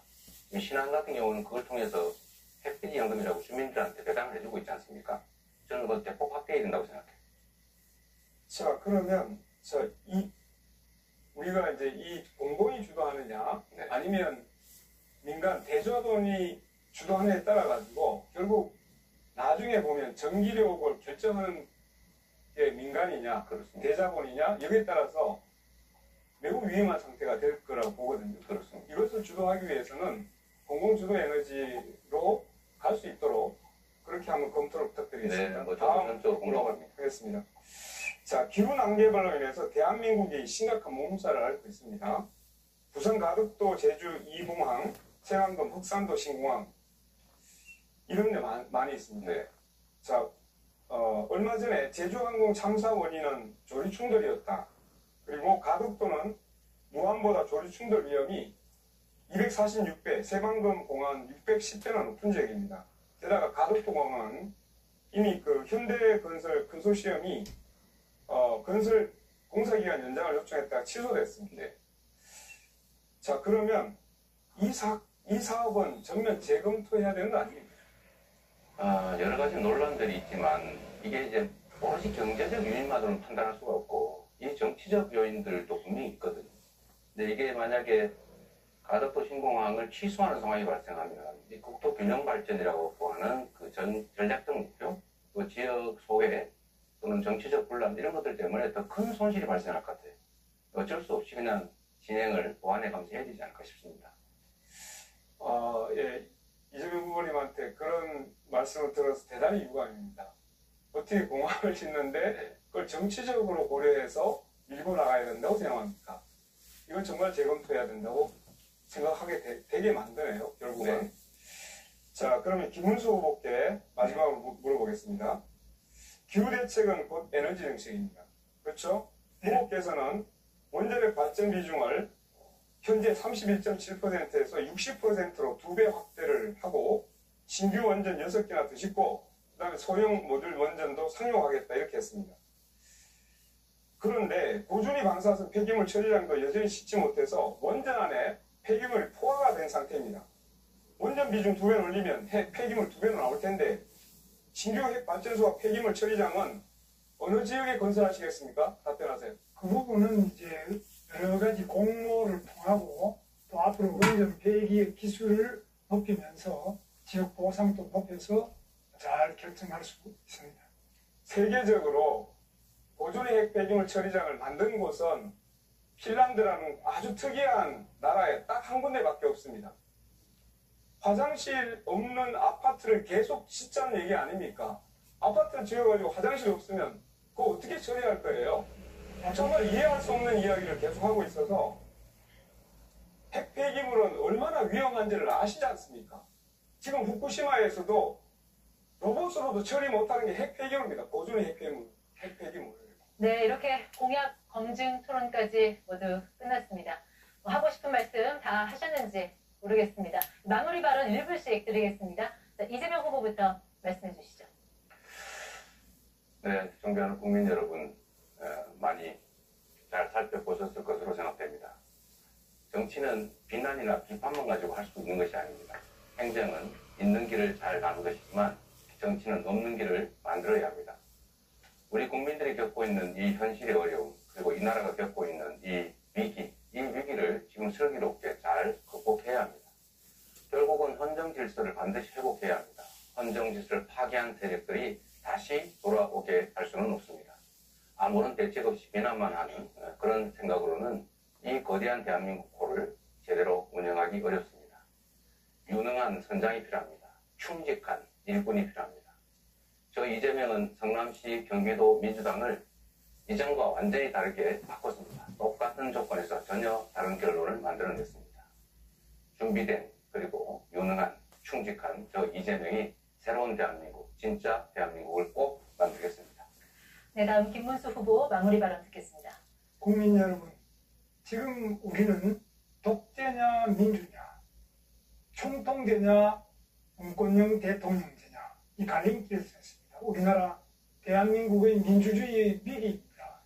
저는 민주화를 위해서 평생을 살아온 사람인데 지금처럼 모든 국민이 함께 위기의식을 공유하는 때는 없었습니다. 지금 민주당은 입법 독재를 넘어서 사법 독재, 삼권 독재로 치닫고 있습니다. 대법원장까지 탄핵하고 청문회하고 또 대법관 숫자를 늘리겠다, 온갖 지금 횡포를 다 부리고 있습니다. 대통령까지 된다면 이런 사람들이 입법행정사법을 모두 정하게해서 이전의 독재, 바로 총통 독재를 하기 시작했습니다. 누가 막을 수 있겠습니까? 국민 여러분, 6월 3일 저 김문수와 함께 이 대한민국의 민주주의를 지키고 독재를 막아냅시다. 감사합니다. 네, 다음 권영국 후보입니다. 국민 여러분, 오늘 토론만으로 다 담지 못한 절박함이 많이 남아 있습니다. 지금 하나오션 조선 하청 노동자 김영수 70일째, 세종호텔 해고 노동자 고진수 100일째, 구미 한국옵티칼 해고 노동자 박정혜 502일째, 아직도 하늘에서 고공농성 중입니다. 식량 주권이 위협받는 농촌, 농민들은 자기 결정권과 참여 농정을 요구하며 절규하고 있습니다. 성소수자들은 여전히 차별과 배제로 고통받고 있습니다. 민주유공자법 유가력 부모님들, 차별과 싸우는 장애인 활동가들, 비동의 강간죄로를 요구하는 성폭력 피해 생존자들, 직장 내 괴롭힘 피해자 고오요한나 유가족들, 시간이 없어서 다 말하지 못해 너무나 가슴이 아픕니다. 저 권영국과 민주노동당은 이들에게 기댈 언덕이 되겠습니다. 저에게 힘을 모아주십시오. 감사합니다. 끝으로 이준석 후보 마무리 발언입니다. 오늘 토론은 어떻게 보셨습니까? 선택을 하셨습니까? 국가 재정을 아무데나 펑펑 쓰자는 후보입니까? 아니면 꼭 필요한 곳에 효율적으로 쓰자는 후보입니까? 저는 오늘 노무현 대통령 서거 16주기를 맞아 그분의 말씀으로 이 토론을 시작했습니다. 그리고 이제 다시 그분의 말씀으로 토론을 마무리하고자 합니다. 부끄러운 줄 알아야지. 나라 이렇게 엉망을 만드는데 공동의 책임이 있는 사람들이 빨강과 파랑으로 옷 색깔만 다르게 입고 나타나서 서로 권력을 다투는 염치 없는 세상에서 노무현 대통령의 목소리를 꾸짖습니다. 정말 부끄러운 줄 알아야지. 양쪽 껍데기를 말끔히 청산하고 이제 새로운 세대가 나라의 미래를 책임질 시간입니다. 저 이준석이 나아갈 길, 멀고 험해도 깨치고 나아가 끝내 이기겠습니다. 도와주십시오. 네 분 모두 수고하셨습니다. 아쉬움도 있겠지만 또 다른 기회가 생길 테니까요. 중앙선거방송 토론위원회가 주관하는 마지막 후보자 토론회는 5월 27일 화요일 저녁 8시 정치 분야를 주제로 열립니다. 자, 이번 선거 대한민국의 미래를 결정하는 중요한 날입니다. 마지막 토론까지 관심 있게 지켜봐 주시고 또 적극적으로 참여해 주시길 부탁드리겠습니다. 오늘 토론은 여기서 마치겠습니다. 여러분의 판단에 자그마한 도움이 됐길 바라겠습니다. 여러분 안녕히 계십시오.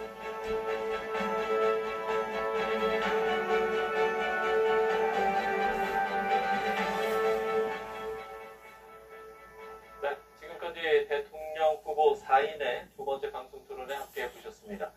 관련해서 저희가 대담을 나눠볼 텐데요. 대담을 나누기에 앞서서 오늘 서울 강동구에서 있었던